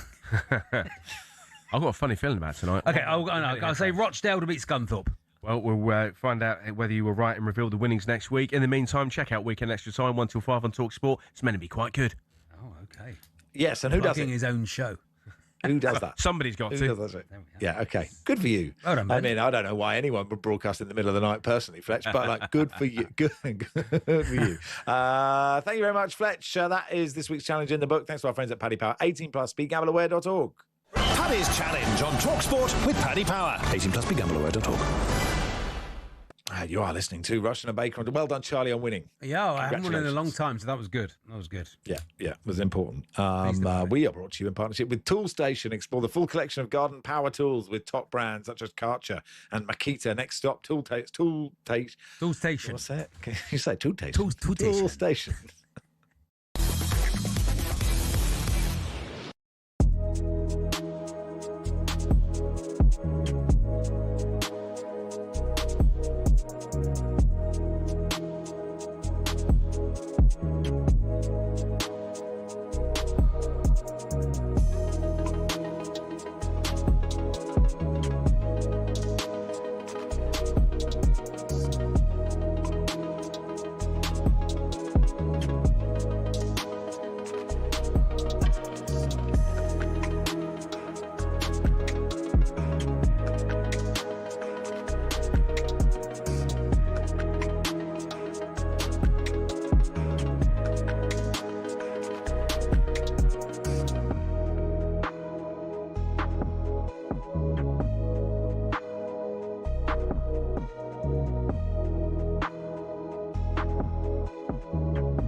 Matt, the Tottenham fan, and Matt, what do you know, has called in. Matt, good afternoon. Where are you at after that home defeat to Forest, mate? Well, guys, nice speaking to you. Nice to speak to you, Matt. It's not a great position to be in, to be honest. And thanks to Martin's team, the gloss, the pressure has been taken away because you guys are too busy. You media lot are too busy battering a team that's 9 points clear, and you're looking for a downfall from that football club. Yet you look down the road and you guys can't even have the decency within yourselves to actually start pointing fingers, and all you want to do is blame manager after manager and that player and the other player, but you just can't bring it to yourselves to actually go, do you know what? It was that previous chairman, that parasite, which I'll never give him airtime to say his name because he's Simon's mate, who he can't even have the guts, because he's too busy protecting his mate, to have the guts to actually go, do you know what? Actually, it stemmed from him because they told him, do what you please within the margins. He then does what he wants. Yeah, but Matt, here's the thing, mate. Daniel Levy wasn't playing on the pitch yesterday when you lost 3-0 to Nottingham Forest. Jim, let me explain something to you, mate. Yes. Let me explain something to you. You got talkSPORT producers, yeah? They brought in Jim White.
Good afternoon. You're listening to Max Rushden and Charlie Baker on talkSPORT. Gary's been in touch. Hello, hi, Gary. guys. Back in the 80s, I was a windscreen fitter. For one summer at the back of the branch, we fitted a new screen to a Sierra Cosworth, only to find it belonged to the salesman sitting with our boss discussing car seat covers. The one we should have done was a rusty old red thing sitting in the corner. Our boss had to agree to buy 5 years' worth of covers to keep him busy while the glue dried. On a Cosworth. And Jim as well. says... Wow. Afternoon, gents. Many years ago, before mobile phones, I worked for a company doing pub refurbishments. We were sent to a pub in Cricklewood to strip and redecorate the upstairs function room. We arrived on the... Every one of these does feel like the chandelier, doesn't it? It does. You is feel the like you're chandelier. being fished in by all of them now. We arrived on the Monday. By we were Thursday, dressed as Batman and Robin, that sort of thing. Oh, no. We arrived on the Monday, and by Thursday, we had all the ceiling and walls stripped. Friday morning, after speaking to the boss on the phone, we discovered we were in the wrong pub. He told us to leave all the trestles and scaffolding boards and make a quick exit. The landlord was delighted we'd made a start, as he'd been trying to get the work done for a long time. We never said goodbye and just left. How on earth do these things happen? You've got to check. Well, they didn't check Let it be a Mbappe's lesson. knee, did they? Yeah, exactly. Anyway, let's do a bit of West Ham with content creator Steo the Madman, who has a new vodcast out as well. Hey, Steve, you okay? Hey, Steve. Yes, boys. How you going? Yeah, good, thank you. Nice to speak to you. Now, Steve, were you on? Arguably, I hosted a terrible quiz show for BT Sport, which no one remembers. Has that slipped off your CV as well? No, because you got to remember, there's two sides of me. I'm actually a huge West Ham fan, really, and I do content as well. So anything that I've done, regards to being a West Ham fan, I've always enjoyed, man. And I've done that with a friend called Barry as well, who's a good friend. So, man, I enjoyed that. Oh, there we are. No, it was a good day. It didn't seem to hit the heights that maybe I... And also, Steve, we didn't get enough. Also, Steve, you played for Leyton Orient as well. You played professionally. How many times did you play professionally? In the league, I think 4 or 5 times. Yeah. Then I played a few friendlies, few cup games as well. But it was a good time. But I wasn't ready mentally, really. That's interesting. And how old were you at that point? I was with them from 16 till I was 21. Yeah, done my pro there. Did you find then, like at that time, just were you as good as everyone else then at 16 to 21, or you just think it was a sort of it was like the mental side of the playing as well is so important? Pure mental for me. Like I had all of the attributes. I was the quickest in the country. I was English schools champ. I was quite physically ready for the game, but just when I got told like no, or I couldn't do something, or like it just affected me so much. You know what I mean? Now you tell me no, I say why, and I learn and I go away and I come back better. You know what I mean? But back then I had an issue. You know what I mean? So, but it leads you to where you are now as a person, and all of the kids and all the people I speak to now that are going through that, I've got a lot of answers for them. You know what I mean? That's really interesting. That's so interesting. So tell us about this podcast then. It's called Team Talk. Team Talk, boys. This, again, being a football fan as well, so getting the opportunity to sit at a table with Colton Cole, Jermaine Defoe, Marlon Harewood, Rob Earnshaw, like these EFL legends, it was incredible. You know what I mean? But then to listen to them speak and to quiz each other, I was just guiding. So it's a podcast in conjunction with the EFL. Where, as I say, this episode was about strikers. We get figures, legends from the EFL.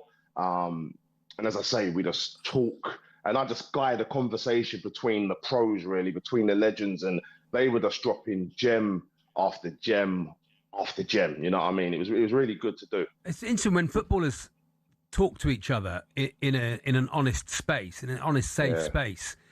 They'll share things that they may not have shared with each other before, because obviously beforehand they were going up against each other. So they'll share things that they thought about each other, and it's absolutely fascinating. It sounds really good, Steve. It's amazing, and not only that, sometimes I think Colton said it on the show. It's sometimes how you deliver the message, and I think sometimes when they're in a comfortable space, they're saying the same thing what they might have said previously, but they're delivering it so much smoother. You know what I mean? So sorry, one second. You were delivering it so much smoother. Yeah. You're a West Ham fan, Steve-O. Are you? Yes. Have you started envisaging staying up on the last day and relegating Tottenham? Is it almost worth not getting out of trouble obviously, the end for that? I know. Are you still a Cambridge fan?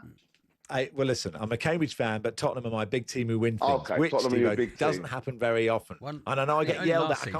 I can't help it. I was put in a Tottenham kit at 5 and taken to Cambridge at 5. Okay. These two things happen at the same time. Forgive me.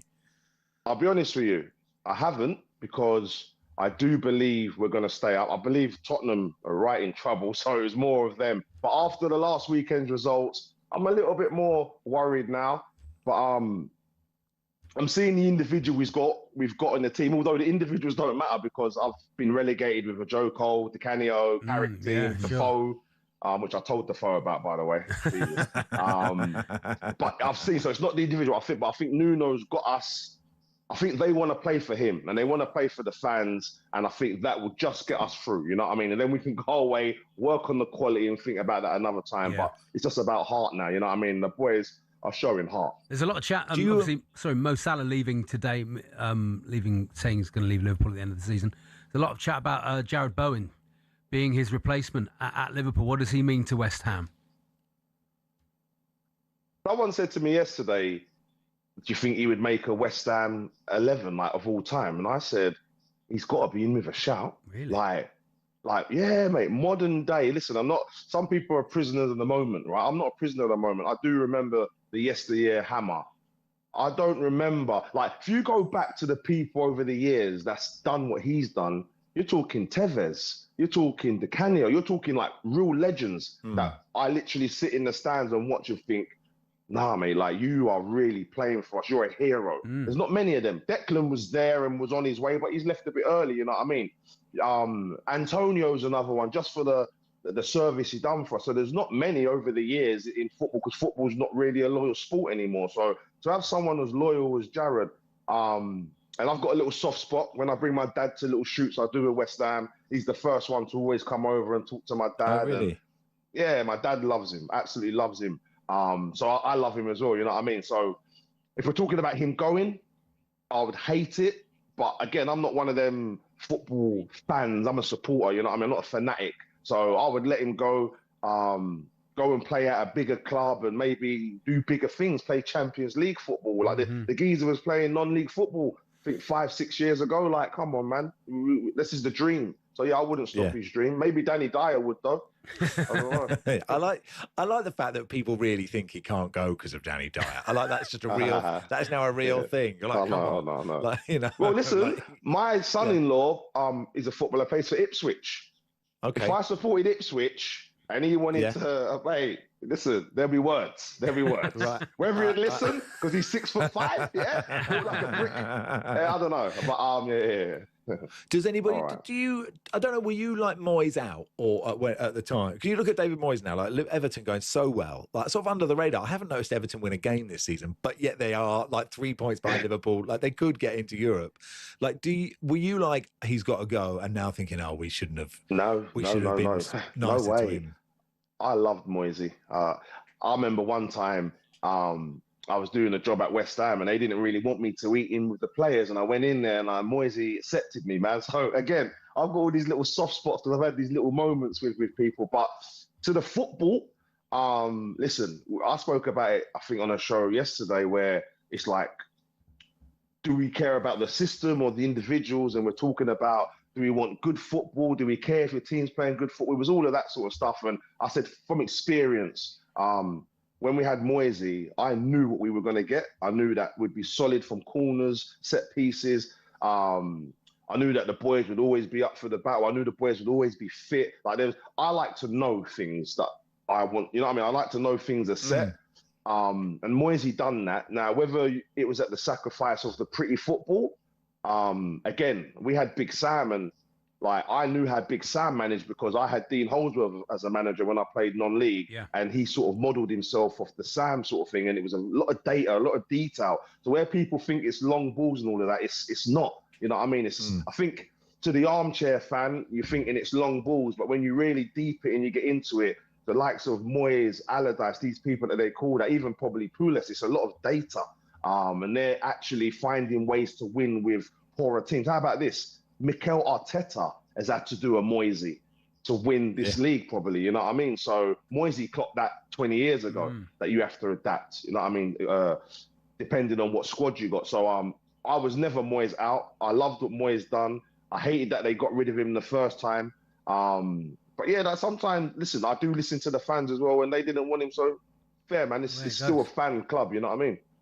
Yeah. A quick one. You're a content creator. KSI has just bought Dagenham and Redbridge. You know, He's bought into Dagenham and Redbridge also. Okay. He's not actually bought into Dagenham and Redbridge. Yeah. Don't do the misinformation, mate. No, I tried desperately not to. What do you make of that?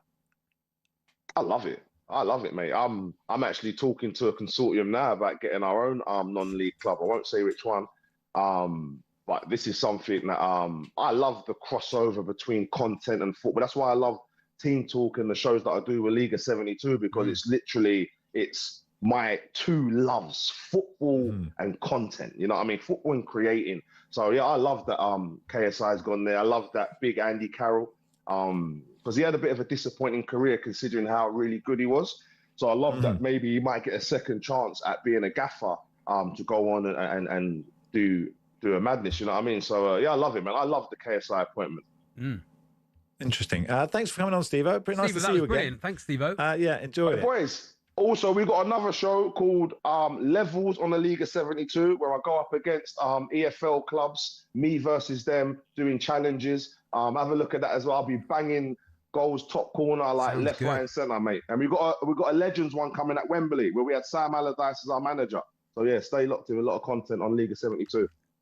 Good stuff. Thank you, Brilliant, Steve-O. Steve-O. Steve-O, the Thank you. madman there. Nice to chat. It is Max Rushden and Charlie Baker with you on talkSPORT. Gerwyn Price will join us in just a second.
I mean, he himself may not feel that he wants to manage a football team right now. He may feel, with the loss of his father, that that's the last thing he wants to do. So who knows what's in that circumstance? That's a very good point, Simon. So in terms of the future, has it now, in view of what you're saying, and I agree completely, has this now become more of a joint decision for Tudor and Spurs as opposed to the club alone? No, not really. Because if Igor Tudor decides that actually this is a welcome distraction from the tragedy that he's just experienced in his life and he wants to manage the team, and you as an owner think that actually you've seen all you need to see from him prior to the tragedy in his personal life, you're still going to have to take a view. And all people that are sitting out there going, well, that's heartless, it's nothing to do with heartless. It's to do with the reality of the world that we live in. There is no point keeping somebody in a job if you were going to take him out of that job prior to the tragedy that's in his life. It might even, without wanting to be overly harsh, it might even cement the thinking, because you've got two situations. You've got you are teetering on the point of saying this man is not capable of doing the job that we need him to do, and that's not a reflection just of him, it's a reflection of all of us, because the playing squad, us as an ownership model, everything is not right. Yes. We need some shock and awe, and it hasn't happened with him, coupled with the fact that you may now perceive him to be distracted for obvious reasons. So I think if your decision was made post the Forest game, in terms of you got beaten this Forest game, you were going to make a change, then with the best will in the world, you can do that with a great deal of empathy to the man. You will honour your commitment to him economically, I suspect. Yeah. And say, look, we think it's for the best interest. Whilst the timing is not ideal and the circumstances are not great, it was a decision that we were going to make anyway, and you can handle that, and you handle that properly by doing it. Is one of Liverpool's greatest ever players leaving under a cloud this summer? No, according to Danny Murphy. He says Mo Salah is probably in Liverpool's top 5 or 6 ever, and people will forget December's shenanigans. Because there's so much good. The way he conducts himself generally has been super professional. Elsewhere, Ipswich Town have told talkSPORT they've been compromised. The club's hierarchy say Nigel Farage filming a reform campaign video during his visit to Portman Road went further than expected, and also say Ipswich Town is open to all parties. Simon Jordan has called the online backlash confected. I would suggest it's because it's Nigel Farage and it's reform, rather than necessarily the argument that I would make. My argument would be, don't really want to see a football club being leveraged in any capacity by any politician. Now, Lewis Hall says his previous relationship with Thomas Tuchel means nothing now in the England camp. I'm a completely different person now, completely different player now. I don't necessarily read too much into the past, and he's a great guy, so I'm looking forward to working with him again. Tuchel gave Hall his Chelsea debut. England-Uruguay is live on talkSPORT on Friday night. Liverpool and Wales legend John Toshak has been diagnosed with dementia, and the National League South is coming to YouTube for the first time this Saturday. Dagenham and Redbridge's new shareholder KSI will stream their game on his channel.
Afternoon. You are listening to Max Ross and Charlie Baker with you on talkSPORT. It is Gerwyn Price's music, and he joins us now, former World Darts champion, looking at tonight 8 of the Premier League darts in Berlin. How's Berlin treating you, Gerwyn? Literally just turned up, but I've come through the airport, nightmare through customs, but literally just arrived now, so I haven't seen anywhere yet. The darts go in the hold, or do they in your personal luggage? No, in the hold. You're not allowed to keep it in hand luggage, obviously, because of points and everything. So in my suitcase, in the old luggage. Oh God! Right. So does that mean when you wait at the? Forgive these questions, Gerwyn. When you wait at the carousel, are you thinking, God, they better? Yeah. Are you stressed when you're waiting for the darts bag to come around? To be honest, I'm not too bothered anymore, because the last twice I've lost them, I've gone on to win the next tournament. So it's a good omen. It's a good omen. You need to lose them. Just pick. I'll get some darts in Berlin. There'll be some there. There'll be a shop. That sort of thing. It's obviously Luke Littler's playing really well week in, week out. But Johnny Clayton's kept it tight. Van Gerwen's kept it tight. Everyone's given it a real good go. Oh, the boys that have had 3 points. You mean? Yeah, they're doing well. You don't think they're keeping it tight? You don't think they're doing a good job? I'm only kidding. But yeah, it's a tight Premier League this year. All the boys are playing well. But yeah, I guess it's a little bit easier when you get a couple of points handed you for free as well, mind. Yeah, sure. Do you like the format, the Premier League format? No. Oh. What don't you like about it? No, I just think it's a little bit repetitive, and we're playing that format every single tournament. Last day, not just for as a player, it's quite tough. The old format, it would be one game. You prep for one game, so you could be at the venue for maybe 3 or 4 hours. But now you're prepping for possible 8-9 hours at the venue, which is quite tough, especially when you've got tournaments around it. But yes, a little bit repetitive. And do the darts bosses try and tell you to say it's good, Gerwyn? I mean, I didn't quite enjoy that. No, that flat no. They don't, but they probably want you to. But I don't know. It's something I've mentioned in the past. I'm enjoying playing the Premier League and playing in the last couple of months, but it's not my favourite event. That it's, like I said, it's a bit repetitive for 16, 17 weeks. Yeah, I was reading somewhere that you. Sorry, Charlie. I was reading somewhere that you, after the World Championship, you sort of made a change to your setup, and as a sort of darts ignoramus, I would call myself. I would just think what change can you make to like how you throw a dart? No, I haven't changed anything with my setup really. Just before the World Championship, I did go to a shorter point for a month or two, and that didn't really work. It did at the start, but then sort of tapered off, and I just went back to a 35 mil point rather than a 30 mil. So that sort of gave me a little bit boost of confidence, but it's just mentality more than anything. Just thinking in the right. Or being in the right frame of mind and not being too negative and being a lot more positive. Yeah, I was going to say, you've always been pretty intense on the hockey and on the stage in front of big crowds, but you've always been a little bit of a pantomime villain. But I think they're warming to you, Gazzy. I think that you're starting to smile a bit at them. They're starting to like you, I'm afraid. You're afraid, you? I'm not. No, it's good now to have a crowd on my side, and every week in, week out, I'm looking forward to getting on the big stage, and when I get a good reception, what's not to enjoy. But yes, hopefully it'll continue over the next couple of months or the next few years as well. Can I ask a stupid question about what you're saying about the points? Does that mean a different length of dart? Going? Is that no, it's not so much the dart, but just the point that fits in the end of the dart. Obviously, you can take them out, replace them. You can have different lengths, different sort of not material, but different styles. Some people have grooves in them. Some people have a diamond point. Some people rough them up. They can be black. They can be silver, shiny. So it just don't really matter as long as you play well with them. But I've seemed to stick with the same thing for the last number of years. Changed a little bit before the World Championship, but just went back. We played Ice Baby then as your walk-on music. I think you've changed. Have you changed that? Someone said you've changed it to Disco Land by Jerry Cinnamon, or is that? Yeah, I did. That wrong information as well. Did try and change it up a little bit. Yeah. Trying to get something a little bit more upbeat that might have got a crowd involved, but didn't really work. And I'm a little bit superstitious as well. I started didn't play so well when that music was involved, so I went back to what I knew. Yeah. Now, I asked Josh Rock this question, and he didn't really give me a firm answer going, and I just want to know how many darts. You're not confident, Charlie? Carry on, Max. Carry on. Well, I'm going to ask the question. Yeah, I like and I'm it. happy. I like the question. I'm happy after the call. I like the question. Don't want to talk to these idiots ever again. But how many darts do you own? How many darts do I own? Yeah. How many darts have you got? I wouldn't know. I've got quite a few sets. Obviously, ones that I've played with in the past, and I've put in cases with shirts. Like if I've won tournaments, and I'll probably change my set of darts every 3 to 6 months. Oh, really? And there's a load of darts hanging around the house, different weights, because I have tried different stuff as well. But in my dart case, I've only got 2 sets. I like when you go into a proper old man's pub, right? Right. And they've got those really heavy brass ones from like the 70s. Could you play with them, Gezzy? Could you? Depends on the weight. So if they're quite heavy, then I could play with them. But anything under probably 20 grams, then it gets a little bit difficult then. Yeah. Now, Gerwyn, you also play a bit of pool, and I think are you taking on Andy Goldstein? Are you playing together? What's happening? He had a message for you.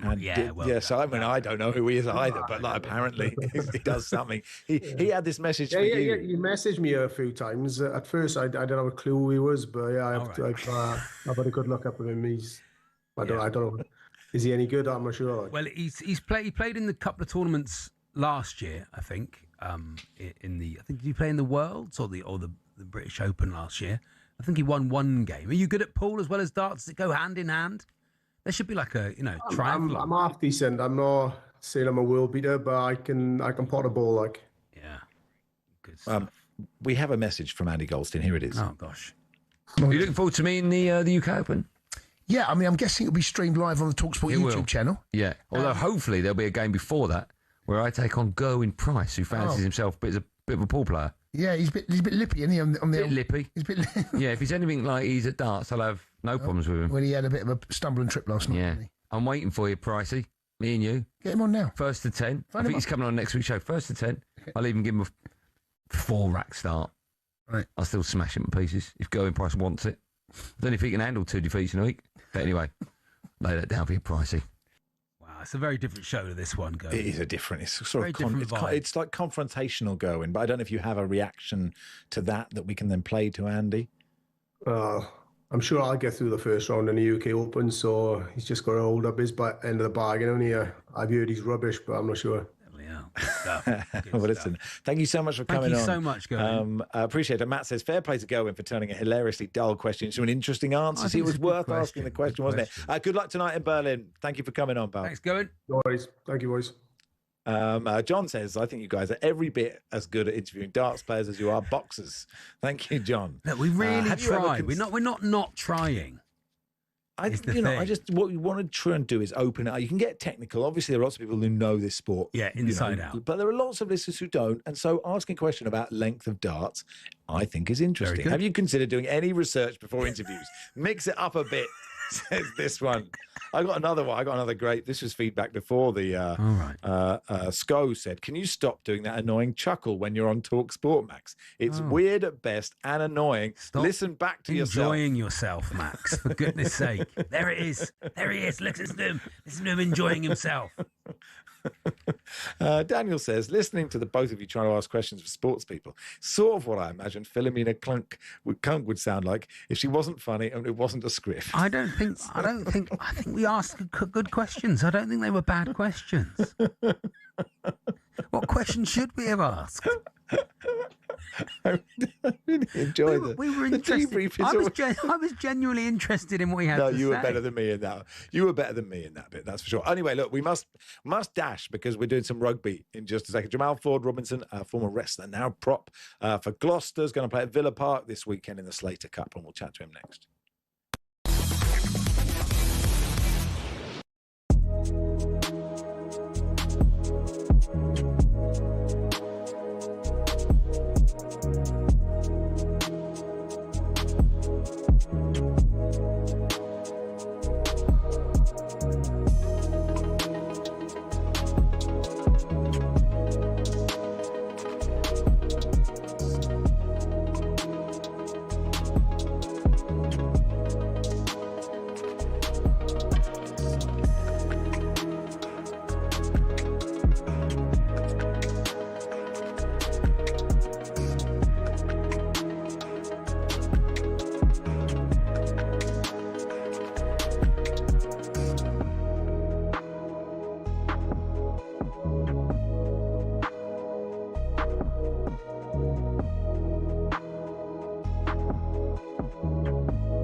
You're going to win a hell of a beating Beaver Prairie. 3-point line.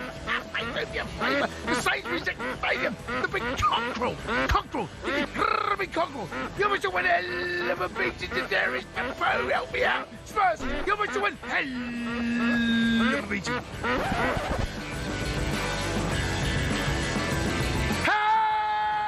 Has anyone seen the Gunners? Mike Keown. Can you me Keown? You're going to win a hell of a beating, Kemper. That Lucas MP. And that Lucas MP ain't going for the forever. Gunnosaurus. Kemper. Arteta's light bulb. Can you me light bulb? You're going to win a hell of a beating with the dog. With the dog. What's up to him? He's alive. Can you me Arsenal? You're going to win it. You are useless. Honestly, you're a shambles for a man. What a weekend of football. Spurs. Oh, my word. What on earth happened? What is going on at this football club? We're going down. Spurs are going down. Chelsea disrespected the ball again. What's happening to them? There is shambles.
Can you have 8-foot points on your darts? Is there a length? It's really funny. Bloke coming in and just pushing the dart in the board. Just there you are. It's on 80 again. Just pushing it in. Very funny. Right, come on. No. It's okay. It's good. Something like this. Jamie said that was brilliant. I'm not sure how Geza didn't just walk off. How many darts do you own? He said he killed. Good question. Good question. Good question. It's a good question. Good question. It is a good. Thank you so much. He didn't give me a straight answer. I should have been like Paxman. Answer the question. How many darts have you got? I need a number. You know, one day, someone. If I keep plugging away, they'll know exactly. Yeah. Or we could get them all right. If I don't know if we buy the rights to darts. If talkSPORT buys that, we have the rights. We've got the rights to darts. We could do darts on the radio. Where all the players have to go into their house and count all of the darts, and that determines their ranking for the World Champ, the PDC World Champions. You don't think so? It doesn't feel like it. That's going to be part of it. Are you sure? Hang on, play that music again, Money. And then we'll do the thing about giving £20,000 away. Here we go. Money. Get a job. Yeah. Get away. Get away. Where is it? Our latest competition has landed. No. Oh, I've got it. Go on. I didn't know you had it. I was just getting on with it. I've got it. Our latest competition has landed. Oh. And it's a big one, Charlie. talkSPORT are giving you the chance to win 20 grand completely tax-free. £20,000 that could be yours. Don't miss your chance to win this life-changing amount of money. Listen up for how to enter. Here is Charlie Baker with his bit. For your chance to win, text WIN to 83338. Text costs £2.50 plus your standard network rate. Or you can call 0343 418 7260. Lines close the 9th of April 2026 at 4 p.m. And that's when you'll need to answer your phone if it rings. 18 plus, UK residents only. This is a network promotion. Full T's and C's at talksport.com. For your chance to win, text WIN to 83338 now. Ben says, great show. Haters gonna hate. How many speedboats do you own, girl? Stop it. Oh, yeah, that's pretty good. Yeah, pretty good. Can't wait for the two most unprepared sports radio interviews. It feels harsh, this. We prepare. And we have lists of stuff that we're told to ask. And then we say sometimes we'll ask the questions and they'll go, no, that's completely wrong. My name's not Gerwyn, or something like that. And you go, well, that's what I've been told. Hang on, who are we throwing under the bus? Throwing no one under the bus. I'm just saving us, Max. So I feel if somebody's written a question for me, I feel it's cheating. Do you know what I think that is? Yeah, but you can look at it. Some people just ask it in your own way, you know. A little peer behind the curtain. You know, most people will be handed a list of questions per guest, right? Which has been carefully written up with a mix of teenager and AI. And I go, wow. You know, you could say your form's not, you know, because you can ask generic questions to any sports person. You could pick any player and just say, how's your form been recently? Yeah. You're looking forward to the game. You know, what's it like to play under X? I'm sitting there. Let me just write those down. They sound quite good. Oh, it's sad because we were going to chat to Jamal Ford Robinson, the Gloucester prop. Maybe he'll come on in a minute. Is he not here? Maybe he listened to the Gerwyn Price interview. I'm not going to ask. They're going to ask me how many rugby balls I've got. Can I do mid-mornings? Can I possibly do mid-mornings?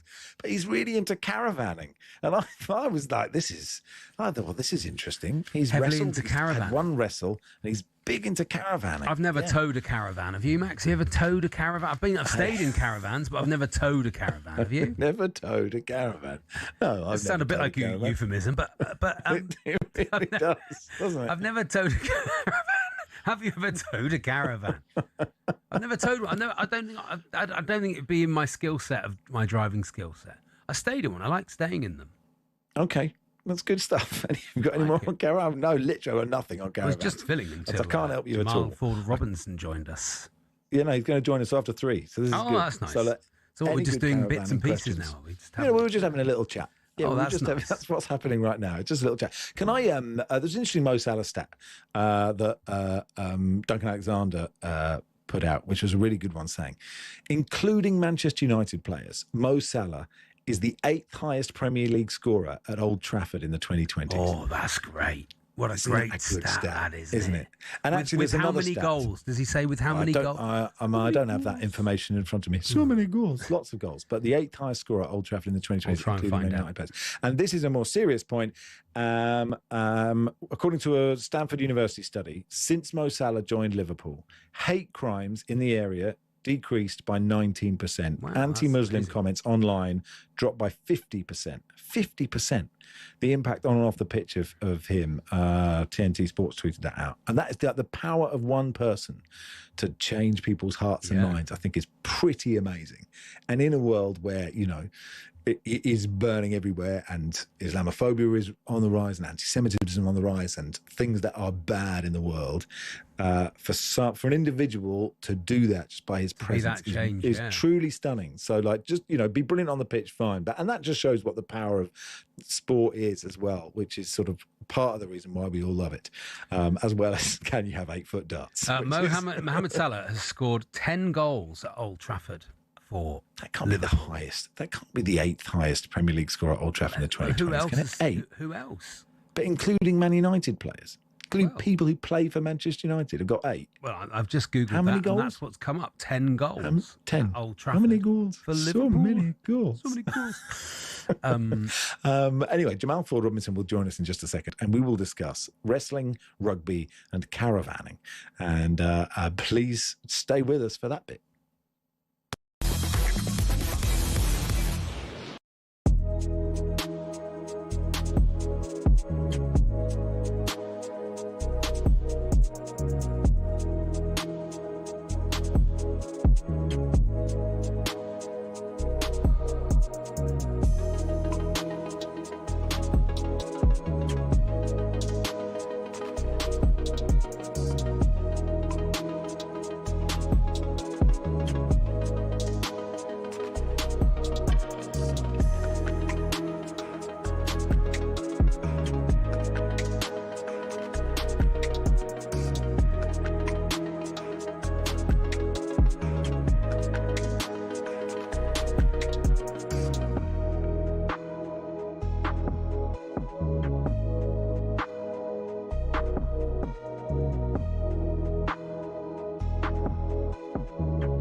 So look, every game at the moment is going to be tough for Spurs, but that next one up at Sunderland, Harry, that is, I mean, because on the same day, West Ham home to Wolves.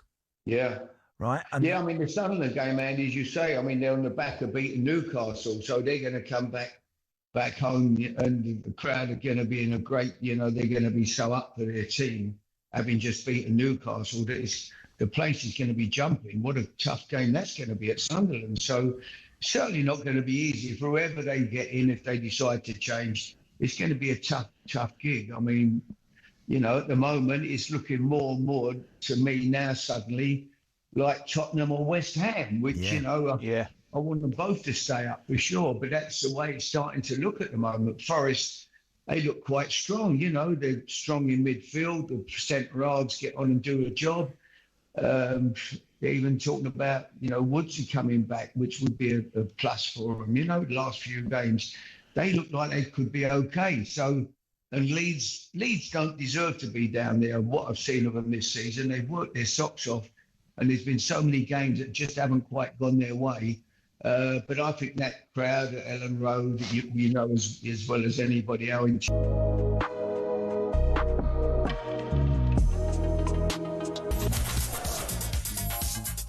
End of the show, we're going to go back to the Tiny Plum Tree, the local pub where we do pub trivia. 3 questions today. If you'd like to take part in pub trivia at 4:45, 03717 223344. Fred says, wrestling, rugby and caravanning. Is Jeremy Vine presenting the next segment? We're going to do those things with Jamal Ford Robinson, Gloucester prop, former, he's been a wrestler. Well, he wrestled once, I think. But yeah, loves caravanning. But is playing at his beloved Villa Park, big Villa fan, for Gloucester in the Slater Cup. We'll chat to him in a second. What else are we going to do after 3 o'clock?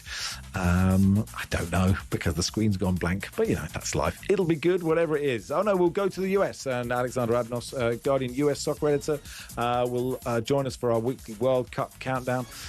All that between now and 4. We'll do some Women's Champions League as well. Arsenal beating Chelsea in a controversial game too. And I talked so long the music has stopped. So here is Max Scott with the sports news. talkSPORT Sports Update, powered by the Nissan Van Range. Commercial vehicles built around your business. Search Nissan Vans or head to your local Nissan Van Centre. Thanks, Max. Good afternoon. Jermaine Pennant says Mo Salah's undeniably one of the greatest ever Liverpool players, but was it a mistake to give him that bumper contract extension? In hindsight, probably yes. But the season he gave you last season, the amount of goals he scored and assists he curated, I don't think anybody could have foreseen the drop-off. Simon Jordan agrees on Salah's brilliance, but says we shouldn't forget the role of one man in his rise to Egyptian king status. I wonder, irrespective of how wonderfully well he's done, and it's no doubt that he's up there with the best Liverpool players, he probably stands out on his own in the Premier League era. But, you look at these things and you work backwards from it and you go, I wonder how he would have done under a different manager. I think Klopp was so pivotal. Salah's leaving on a free at the end of the season after waiving the second year of his contract extension. Now, the FA says it's proud of its diversity targets after a Reform UK MP called them utter woke nonsense. Suella Braverman called plans for a quarter of England men's coaching staff to come from black, Asian or other ethnic backgrounds fundamentally flawed. But the FA says the best people will still always be appointed to jobs. And French club Lens say they're opposed to League One moving their fixture against PSG next month. Lens are 1 point off PSG in the title race, but the European champions want the fixture moved as it sits in between their Champions League games against Liverpool. French football journalist Eric Bilderman fears the league will bow to the might of PSG. To win an European trophy is more important than to respect the home league.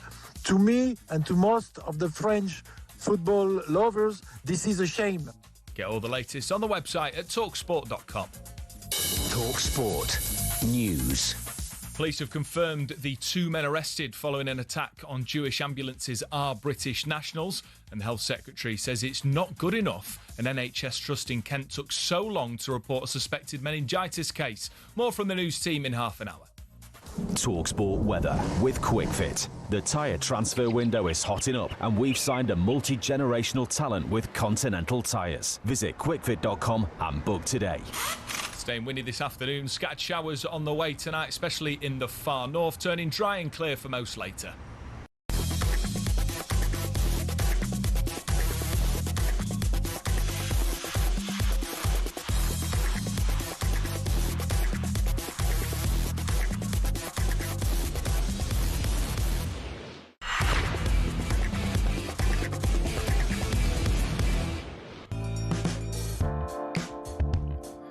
Good afternoon. You're listening to Max Rush and Charlie Baker with you on talkSPORT until 4. Yeah, if you'd like to join us in the Tiny Plum Tree at 3:45 for pub trivia, you don't have to play the quiz, but it'd be weird if you just went in for a pint didn't join us for that. But 03717 22 344. Do you want a compliment, Charlie? If we need it, if we need it. I think we're doing I don't know if we need it. Enjoying it. We've got some insults. I just thought, why is this show? Why is this show with any of these three, Rushden, Hawksbee, and Baker involved? It's a bit harsh on Andy, isn't it? I wouldn't read it from there. I'd leave it there. So far ahead of anything that talkSPORT output. There we go. I wouldn't have read that one out. It's okay. Look, we've had enough abuse. There we are. Thank you so much. Let's do some rugby. Yes, please. talkSPORT 2 takeover on Saturday. Gloucester Leicester Tigers at Villa Park at 1 o'clock on talkSPORT 2. Bristol Bears against Harlequins at 3:30. Saracens against Northampton Saints at 6 o'clock. All part of the Slater Cup. Let's talk to Gloucester prop Jamal Ford Robinson, caravan lover as well. I was reading. Hey, Jamal, how are you? Yeah, good. Thank you. Thanks for the glowing introduction. Oh, no, that's okay. Look, we'll get to the caravanning, right? But we have to do the serious. We've asked some silly questions so far, Jamal, so we'll have to do some important Proper stuff. Sports Otherwise, questions. we'll get told off. So, tell us about this. For people who don't follow rugby religiously, tell us about the Slater Cup. What is it? So Slater Cup originated from a teammate or ex-teammate of mine and of people at Gloucester, Ed Slater. He used to play for Gloucester, used to play for Leicester. And after his diagnosis with MND, it was thought up this idea of coming up with the Slater Cup that basically added some weight to what is already quite a big fixture between the two clubs. Sure. And you're playing at Villa Park. So it's interesting, these games have been moved to, big grounds, which are not in Gloucestershire or in Leicestershire, is it? But you are a big Villa fan. So is this a kind of dream of yours did you probably think when you were not going to be a footballer that this may never happen, but this is your dream realised? I don't want to have to burst your bubble. I don't know where this rumour came from, but I'm not actually a Villa fan. See this is what happens. No. I mean, This is what happens. It's AI. I blame AI. Right. We were discussing I don't know this what beforehand. Gemini's told you. You should have done I got the opportunity to go to watch Aston Villa play Arsenal. When was this? A few months back. Yeah. And you love obviously there was a few clips. Yeah, there was a few clips that went out about it, and loved the atmosphere. Just help me out. You love the Villa so much. I'm a massive Villa fan. I'm a big villain. Yeah. And Savo Milosevic is my favourite player of all time. The John Gregory years were a joy. What I would do for the left foot of Steve Staunton. Okay, well, despite that, even still, it's really interesting. Given that there is so much football and there is more and more football, that other sports have to do things to try and get their attention. With an international break, it is a really good idea to take these games to bigger stadiums to get bigger crowds. Yeah, and it's something you've seen over the past few years. I think Quins are probably the first to do it. That's Harlequins. They moved their game to Twickenham. So just over the road from where they normally play, and they started attracting massive crowds. Yeah. And then you saw Saracens doing it, going to Tottenham. And then, this is our first outing at Villa Park.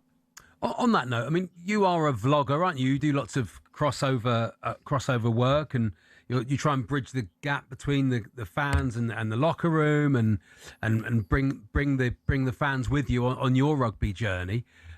So important, that sort of thing these days, isn't it? To get fans interested in the game. Yeah, well, you always hear about it's not just about the sport and what you see on the field. It's about the players and people get invested in the people themselves. Yeah. And then you get to go and see them on the pitch after. So that's something that I've always just quite enjoyed it anyway. Regardless of the whole commercial side of it. Yeah.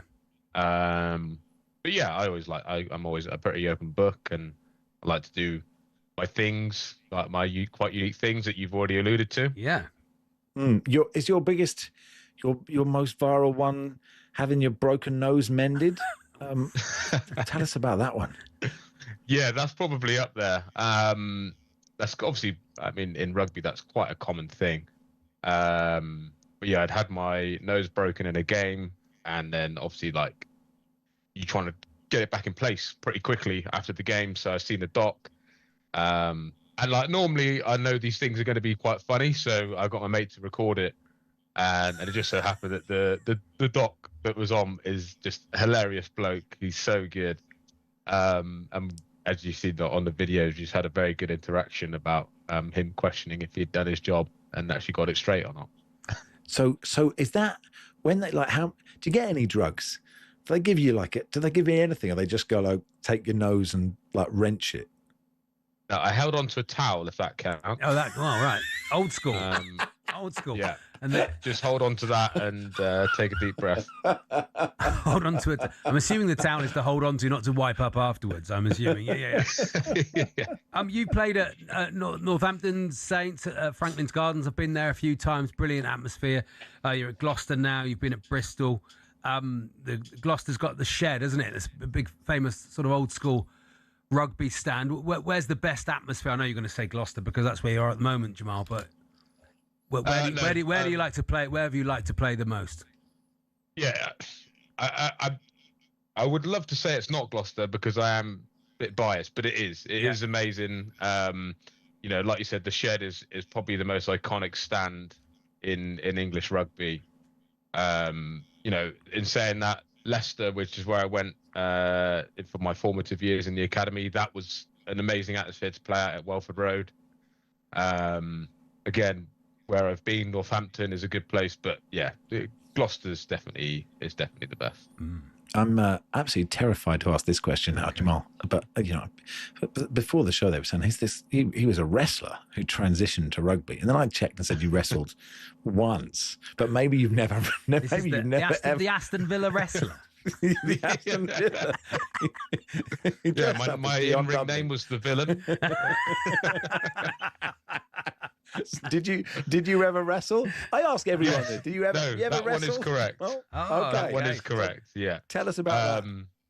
Okay, yeah. So I've always been a big wrestling fan. WWE, grew up on it, and basically when I had finished in the academy, I went kind of part-time for a year or so, and I met someone that was a promoter in wrestling. They're basically like the business owner. They do all the booking, who wins, who loses, that kind of thing.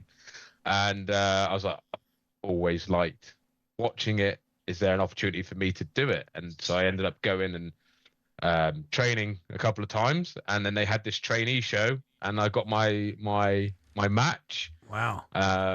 Which is on YouTube. I think you can find it. You versus Bret the Hitman Hart. You're like, that's a tough gig. Who did you grapple with?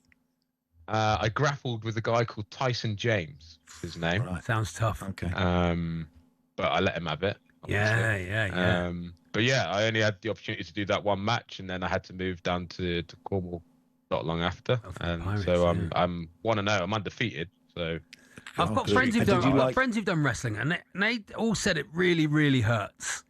Although it's there are bits of it that are obviously fixed, right? But the actual chucking each other around the ring and jumping off things onto each other genuinely hurts. Is that correct? Yeah, it's kind of dependent on your what you're billed as, what your persona is in the ring. So for me, I was kind of billed as the big guy, the muscly guy that kind of comes in and throws other people around. So I didn't have to take many bumps, is what they call it in the business. Right. You don't take a bump on the mat. But if you're one of these smaller guys that kind of more athletic and whatnot, you're Finlayson, that sort of type. Yeah, that's the one. Then you're getting bashed about.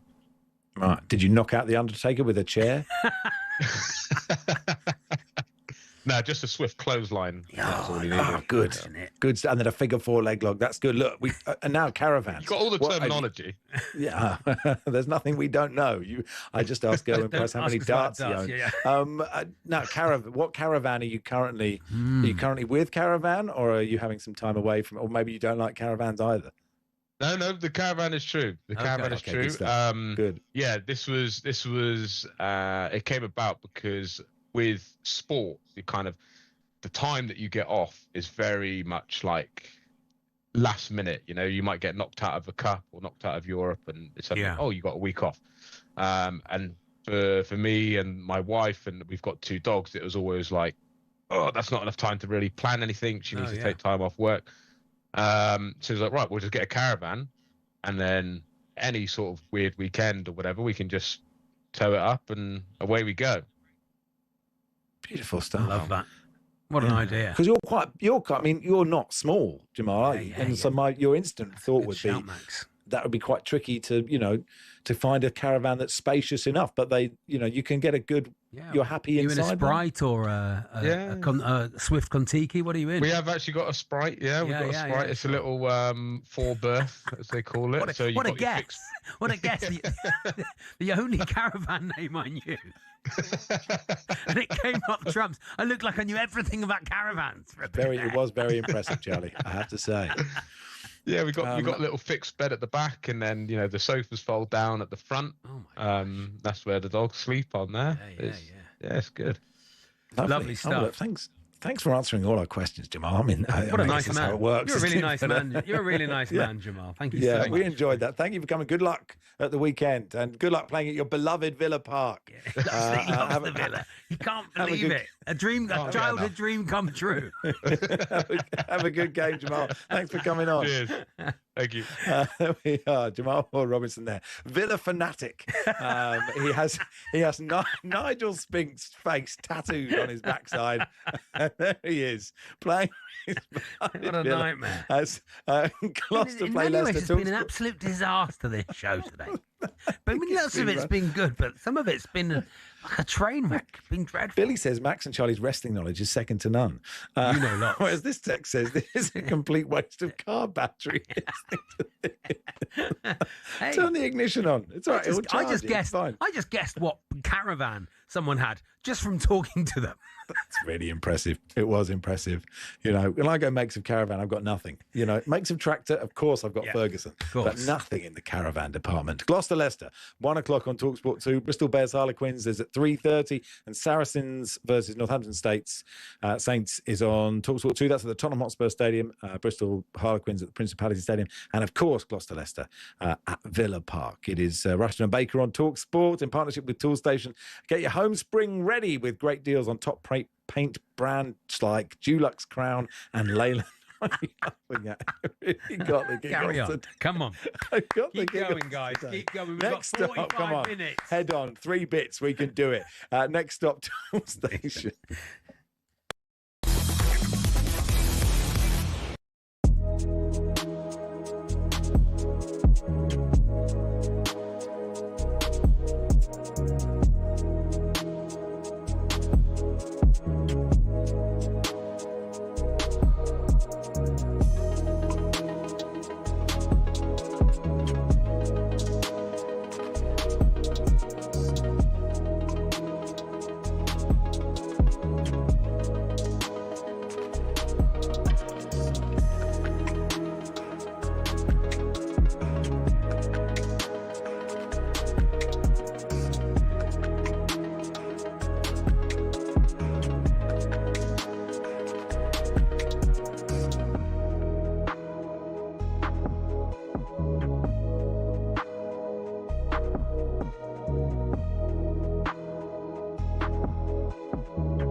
Hello, Barry. Good morning. Okay? Yeah. Go for it, Baz. I just want to say, every Monday mid-morning, we have to listen to Martin going on and on and on. It just becomes too much, and it's making me want Man City to win because he's just moaning all the time. Don't put it on me, fella. Don't put it on me, Barry. So all those times when we denied you winning those 3 Premier Leagues back in the day with Sir Ferguson, was that got something to do with it? Yeah, the fact that Man United players, the former players, have all got it against Arsenal. You Man United fans. If you could pick a team without me involved, don't involve me. Just say which is the team you despise the most in the Premier League. Come on, who is it? We saw what a coward you were when it's got that big now. When you were managing, it's got that big now that you even want your local rivals to win ahead of us. Well done to you. Well done. Look what happened to our local rivals. To be honest, our main rivals, Spurs. Start having your own things to go after as a football club. Don't just bash us. When was the day? When was the day Man United wanted to be champions? Will we see that again soon? What's your results? Yeah, you will see that again, Mark. Well, because you've got 1 game a week at the moment, haven't you? It's easy for you, isn't it? Barry, the floor is yours. Finish your call off for me. On you go. Hey, what score were Man U Arsenal last time we met? Well, the thing is, let's just put it this way. So we've played 50 games. You're going to play 40 games maximum this season, yeah? Because that's at the moment. What have you? You've got 7 games. You play 33 matches. So you're fresh. When you beat us, you're fresh. You beat Man City as well. Trophies lately, Man United or Arsenal.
Good afternoon. You're listening to talkSPORT. Max Rush and Charlie Baker here until 4.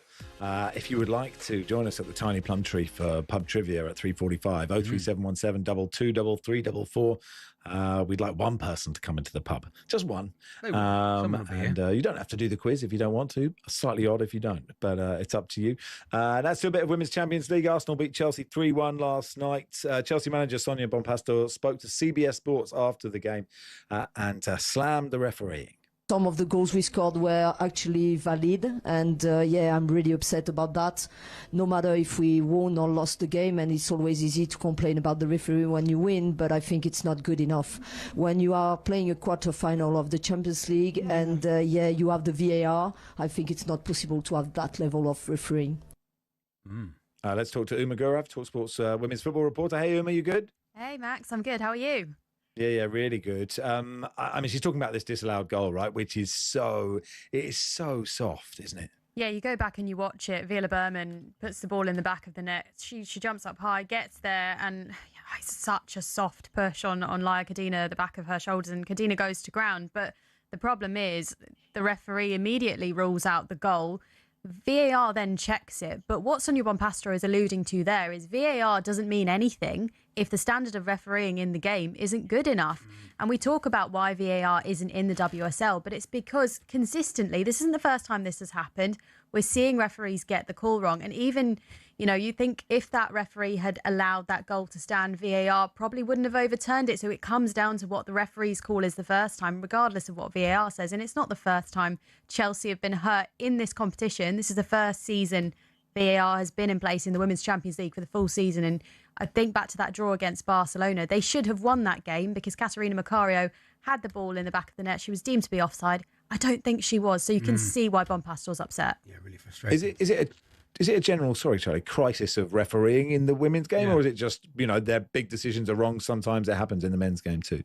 I don't think it's a crisis because it's not as though we were ever perhaps at a standard where the refereeing was different to where it is now. I think you look at the women's game as a whole and we are on this path in terms of developing it and getting it up to the best standards that it is. The game now, the quality of the game is excellent, and that game was such a good advert for the women's game. I mean, some of the goals just incredible. Lauren James, Alessia Russo, the best of the best on show.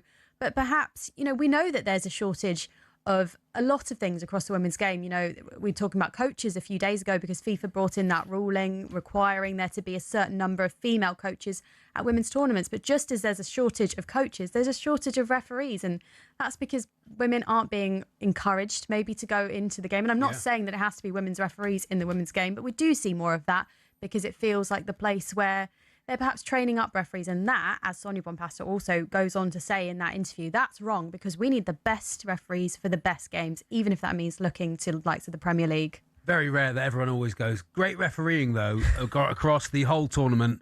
the whole time for the whole season. You know, in any level, is it though? Good. You say Rousseau and Lauren James scoring last night, and Chloe Kelly. That's really good to see the Lionesses, you know, stepping up in the biggest competitions. Yeah, and Chloe Kelly is such an interesting one because everybody remembers her big goals, of course. Yeah, you know, clutch. Chloe Kelly, and of course 2 Euros under her belt, largely thanks to what she did. But when you look at her minutes to goals ratio, it's actually probably quite striking because at Arsenal, a lot of people maybe don't know this, but she's not been a starter, particularly under Renee Slagers. Part of that's been due to injury, of course. Yeah. But it's also, she's not always deemed as the best option. Arsenal are so strong on the wing positions. Last couple of games, she's been getting the start. She got a hat-trick at the weekend against West Ham, back on the score sheet last night. So she's proving that she's more than just clutch Chloe Kelly. She's consistent Chloe Kelly as well. So it was great to see that. Although, I've got to say, her goal, Hannah Hampton, has to do better for that one. And she takes excellent strike, but yeah, she shouldn't be beating the keeper from there.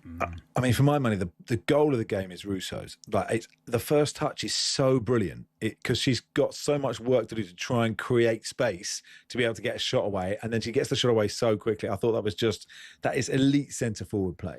She's remarkable, and she's set a new record with that. That's her 8th goal this season in the Women's Champions League. She's now the highest scoring English player in any Champions League season, and so deserved. And as you said, you can see why. And with Alessia Russo, yes, her goals are fantastic, but it's also the hard yards that she put in. And I'm so glad she got on the score sheet because, you know, she's been played a couple of times in that number 10 position. And I know there's a lot of diehard fans who want Alessia Russo in the 9, but actually, when she's in that number 10 position, she creates more goals like that.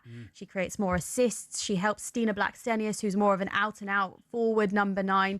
So Russo, she's a taskmaster, and I think there's so much more to come. She came to Arsenal to play Champions League football, and look, she's grasped it with both hands. Good move, isn't it? Yeah. So tonight is Real Madrid Barcelona in the 5:45 kickoff. You can't look beyond Barcelona for this whole tournament, really, can you?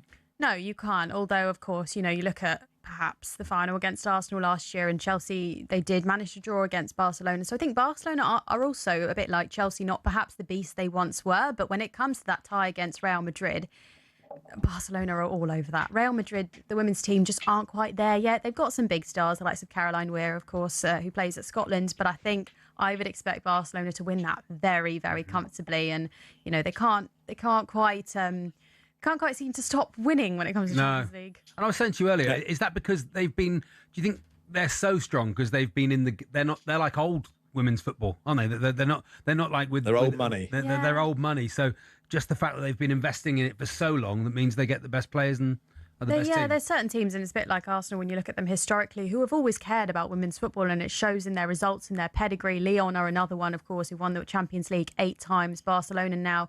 Once you get to that point where you're at the top, it's about how you follow that up. And I think Barcelona have cared. From the time they got to be that successful, they've backed it up by getting the players. The likes of Alexia Putellas, Aitana Bonmati, when you compile a list of the best players in the women's game, a good percentage of them are at Barcelona, and that's continued to be the case for so long.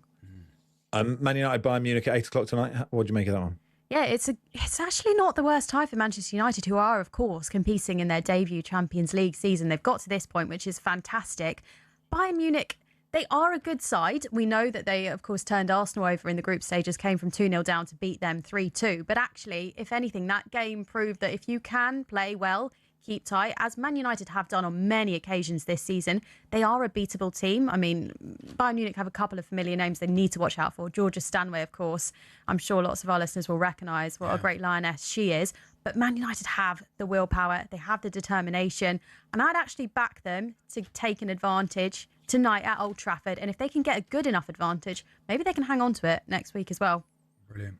Thanks for coming on, Oma. Thanks, Always guys. nice to chat. Thank you, Uma Gurov there, talkSPORT's women's football reporter. It is Max and Charlie with you until 4. We need a song for the pub jukebox. We're building this pub over time. We do it every week, but which for some reason we haven't done it for weeks. But it is called the Tiny Plum Tree, after the mispronounced Welsh rugby player.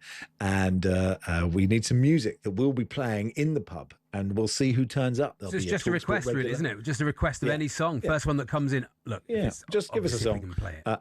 8-10-89, 03717223344. Or if you want to WhatsApp message us, we'll do our World Cup countdown in just a second. Alex Adnos, who is the US soccer editor at The Guardian, will be live from New York City in just a second.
lads, sit down. Here we go. Just listen up, all right? Listen up. We've got 7 games left. Every single game's a cup final. Forget the noise. Forget what's happened. Just go out there, put your heart on your sleeve, and go and make something happen. Forget everything that's happened throughout the season. Forget what's happened, all right, on and off the pitch. Now is the moment. A 7-game season. Every blade of grass, every single pass, every header, every tackle matters. Every piece of running on that pitch will get us across the line. And it only will happen if you all stick together and make it happen. I can't do it. I can't be on the pitch. All I can do is set you up to go out there and make it happen for yourselves. Stick together through thick and thin. We hunt together. We fight together. We press together. We tackle together. We get back together. And we will get this done. And at the end of the season, you can all come and see me and knock on my door. And if you want to leave, you can leave. But right now, we are one. We are the team that is going to stay in this Premier League. Forget West Ham. Forget Nottingham Forest. Forget Leeds. It's about Spurs. And we are Spurs. And to dare is to do. Is one of Liverpool's greatest ever players leaving under a cloud this summer? No, according to Danny Murphy. He says Mo Salah is probably in Liverpool's top 5 or 6 ever, and people will forget December's shenanigans. Because there's so much good. The way he conducts himself generally has been super professional. Elsewhere, Ipswich Town have told talkSPORT they've been compromised. The club's hierarchy say Nigel Farage filming a reform campaign video during his visit to Portman Road went further than expected, and also say Ipswich Town is open to all parties. Simon Jordan has called the online backlash confected. I would suggest it's because it's Nigel Farage and it's reform, rather than necessarily the argument that I would make. My argument would be, don't really want to see a football club being leveraged in any capacity by any politician. Now, Lewis Hall says his previous relationship with Thomas Tuchel means nothing now in the England camp. I'm a completely different person now, completely different player now. I don't necessarily read too much into the past, and he's a great guy, so I'm looking forward to working with him again. Tuchel gave Hall his Chelsea debut. England-Uruguay is live on talkSPORT on Friday night. Liverpool and Wales legend John Toshak has been diagnosed with dementia, and the National League South is coming to YouTube for the first time this Saturday. Dagenham and Redbridge's new shareholder KSI will stream their game on his channel.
I like the way we try and think of the most obvious possible song. To win money, play money. Yeah. To do a thing about America, just play this song. Just so people really signpost people what we're doing. It is talkSPORT. Max Rush and Charlie Baker with you till 4. Let's continue our weekly World Cup countdown feature. Very pleased to say the US soccer editor at The Guardian is Alex Abnos. I just spent a few days in Austin in Texas with him, and he's a lovely man. And he joins us now. Hey, Alex, how are you?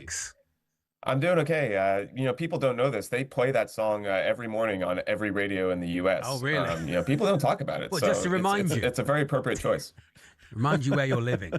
Exactly, that's perfect. Now, look, the US is quite big. So sort of asking a question like, are people excited? Seems quite vague, Alex, because I'm sure some are and some aren't. But can you get a gauge of how people in the US are feeling about the World Cup coming there? Yeah, I mean, as you indicate, it's definitely a wide mix. I mean, people that are into football in this country are obviously very excited, and they're also very worried. And people that are maybe just now coming to football, or they're hearing vaguely about this thing called the World Cup, they're maybe just starting to get excited, or in many cases, they are just starting to get worried for all of the various immigration, infrastructure, FIFA-related problems that have been talked about nonstop and will continue to be talked about nonstop. Sure. Yeah. I mean, we just heard there in the news there that like Iran has rejected Donald Trump's peace plan. You wrote a piece actually after the ICE killings in Minneapolis and before Iran happened that it wouldn't be wrong necessarily for FIFA to take the World Cup away from the US. They're not going to do that because of Infantino's relationship with Donald Trump. But it is a weird time to be a US soccer fan, right? Because for a long time you are sort of punching against all the other sports. You're the underdog there, and that is very unlike being a football fan in this country. And suddenly you've got this amazing opportunity, right? And yet it feels kind of, I don't know if tainted is the right word. It just feels complex.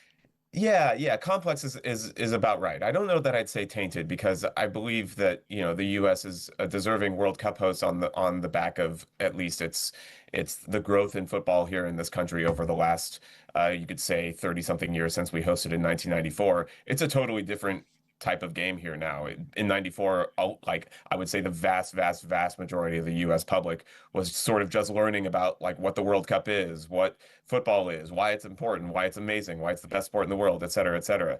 I don't think that level of education is necessary at all anymore. I think people are generally, they know what it is. They know that football is a big thing. People watch the Premier League every Saturday. It's like definitely a part of the fabric and part of the culture here. MLS has grown a ton. NWSL has grown a ton. The U.S. women's national team is like a huge deal every time they play in the World Cup. And so is the U.S. men's team every time they play in a World Cup. But as you point out, there are all these sort of non-soccer factors in terms of just the way the country is operating internally and externally that make it a really sort of complicated feeling, at least in my heart, and I think in the heart of a lot of other American soccer fans. We would like to be a welcoming country. We would like to be able to open our arms up to the world and have this be an amazing experience. But the fact is, it's hard to see that happening in a totally perfect way for everybody right now. I hope it does, though. I hope that everything gets fixed in the next few months. But there's some reason for skepticism. Yeah, because America's good at. There's often that chat pre to big tournaments or pre to Olympics. But when the Olympics was in Beijing, there was a lot of chat about what you were allowed to do, what you weren't allowed to do before the Qatar World Cup. There was a lot of chat about that, and things seem to get relaxed or loosened, or a magic wand seems to be waved that for those 5 weeks it seems to be okay.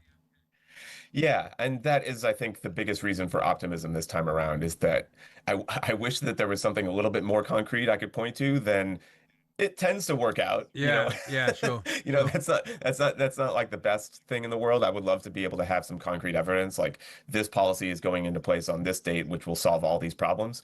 We don't have anything like that, but we never have something like that. And this is part of the power of the World Cup, right? Like once it actually happens and the teams are in the country and they're playing games, generally speaking, it tends to turn out fine. That is not to like downplay any of the very serious concerns that are surrounding this tournament. And I think that even if the most serious of those concerns are totally resolved, at the end of the day, it's still there's still a concern of cost and expense and what it's going to cost people to come to the tournament and attend these games, what it's going to cost the cities and municipalities that are putting up all kinds of their own public money in order to beef up their security and everything logistically that's required to host these games, there are still a lot of concerns that'll be continuing issues. But overall, it's the World Cup, guys. Like I'm super excited for the football of it as well. Yeah, and actually on that sort of idea, lots of people get in touch and say, well, you shouldn't go, we shouldn't cover it, you should boycott. If you're an England fan, actually you've been to every World Cup for how many years? Like, that's a different decision to if you're a Scotland fan, and the pricing, suddenly you're a Scotland fan, you get to your first World Cup and the cost of tickets is absolutely insane. It's something, there's just a disparity. If you're a Cape Verde fan, like, you can't just go, well, this will happen again. In footballing terms, how confident are you about the US side, Alex? Boy, you talk about complicated questions. That's yet another one, because based on 2025 alone, I really truly have no idea what we're going to get out of this team, because it's been a journey. Like the US started off 2025 with maybe the worst possible Nations League they could have possibly put forth. They lost to Canada and also Panama in that tournament, in a tournament that they usually win and that they're used to winning. There was a very public falling out kind of between Mauricio Pochettino and Christian Pulisic, who is of course the #1 player on the team. And then the Gold Cup itself didn't exactly blow anybody's socks off. And around the time in September when the US lost to Japan and South Korea, won against Japan and lost to South Korea in friendlies, not looking particularly impressive in either game. There were some really, really serious concerns. However, in the last 2 windows of 2025, they started to turn it around. They changed a few things on the field in terms of their tactics. Without getting too deep into it, they use 3 center backs now instead of 4, and that enables everybody to be in their best positions a little bit more. And they closed the year with a 5-1 win over Uruguay, in which they were the better team in just about every facet. So, what does that mean for 2026? I truly have no idea. I'm excited to find out this weekend when they play Belgium and Portugal in friendlies. And in fact, I'm on my way to Atlanta to see those games myself right now. Nice. Yeah, and actually, it matters for a World Cup if the hosts do well. If the US, Canada, and Mexico go far, or as far as they can, that just creates a vibe for the whole place.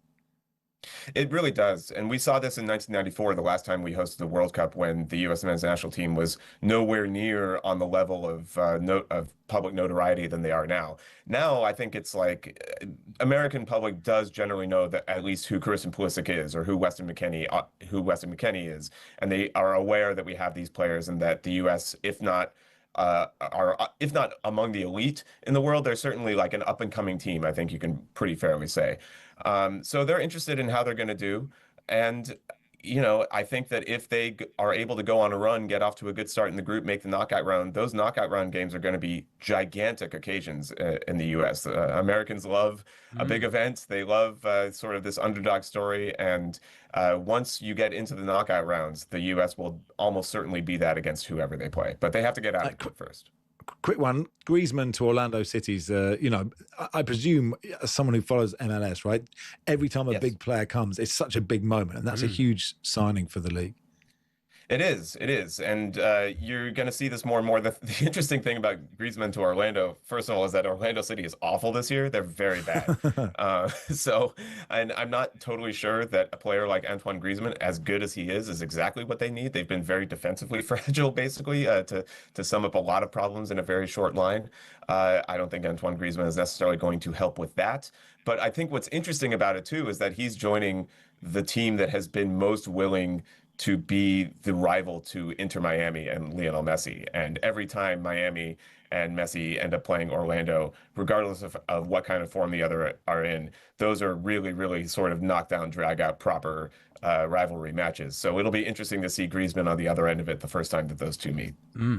Great stuff, Alex. Thanks for coming. You wanted to ask? No, you wanted a question, Sean? I was going to ask about Pochettino. Just all Spurs fans are cursing Pochettino being connected to the USA national team because they'd like him at their club. But he's really popular, right? He's really popular as the US team manager. Yes, I'll tell you what, he was a gigantic appointment when he was hired, and there were lots of questions. There was sort of the thought that he would come in and revolutionize the way the whole team operates, because we've never really had a manager of that caliber in charge of our national team before. And I think what's interesting is that he's come in. People thought that he was going to be maybe a Jurgen Klinsmann type, where he pushes a lot of our domestic players to go abroad. He's been very willing to use domestic talent, and the most important thing he says to him is that as long as you're playing at your club and playing an important role, that you're going to be a part of the team. Yeah. And as I mentioned, the results have not always been amazing, and there have been times when people have questioned whether or not he's really of the mindset of an international manager. Right. But the results have improved over time, and there's lots of reason for optimism going into 26. Good stuff, Alex. Thanks for coming on, pal. Thank you so much. Alex Absonster, a US soccer editor at The Guardian. We'll do more World Cup countdown next week. And in just a second, excuse me, we're off to the Tiny Plum Tree.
Listen, it's hard to put this in order, so don't judge me on the order. No, I don't want any order off you. I so just want your top 10. Thierry Henry, Alan Shearer, Rooney, Salah, Gerrard, Patrick Vieira, Kevin De Bruyne, Aguero, Lampard, and one player to finish it off. Yes, didn't win anything at this club, but when he was at his best that season for Spurs, Gareth Bale. He was unbelievable. Yeah.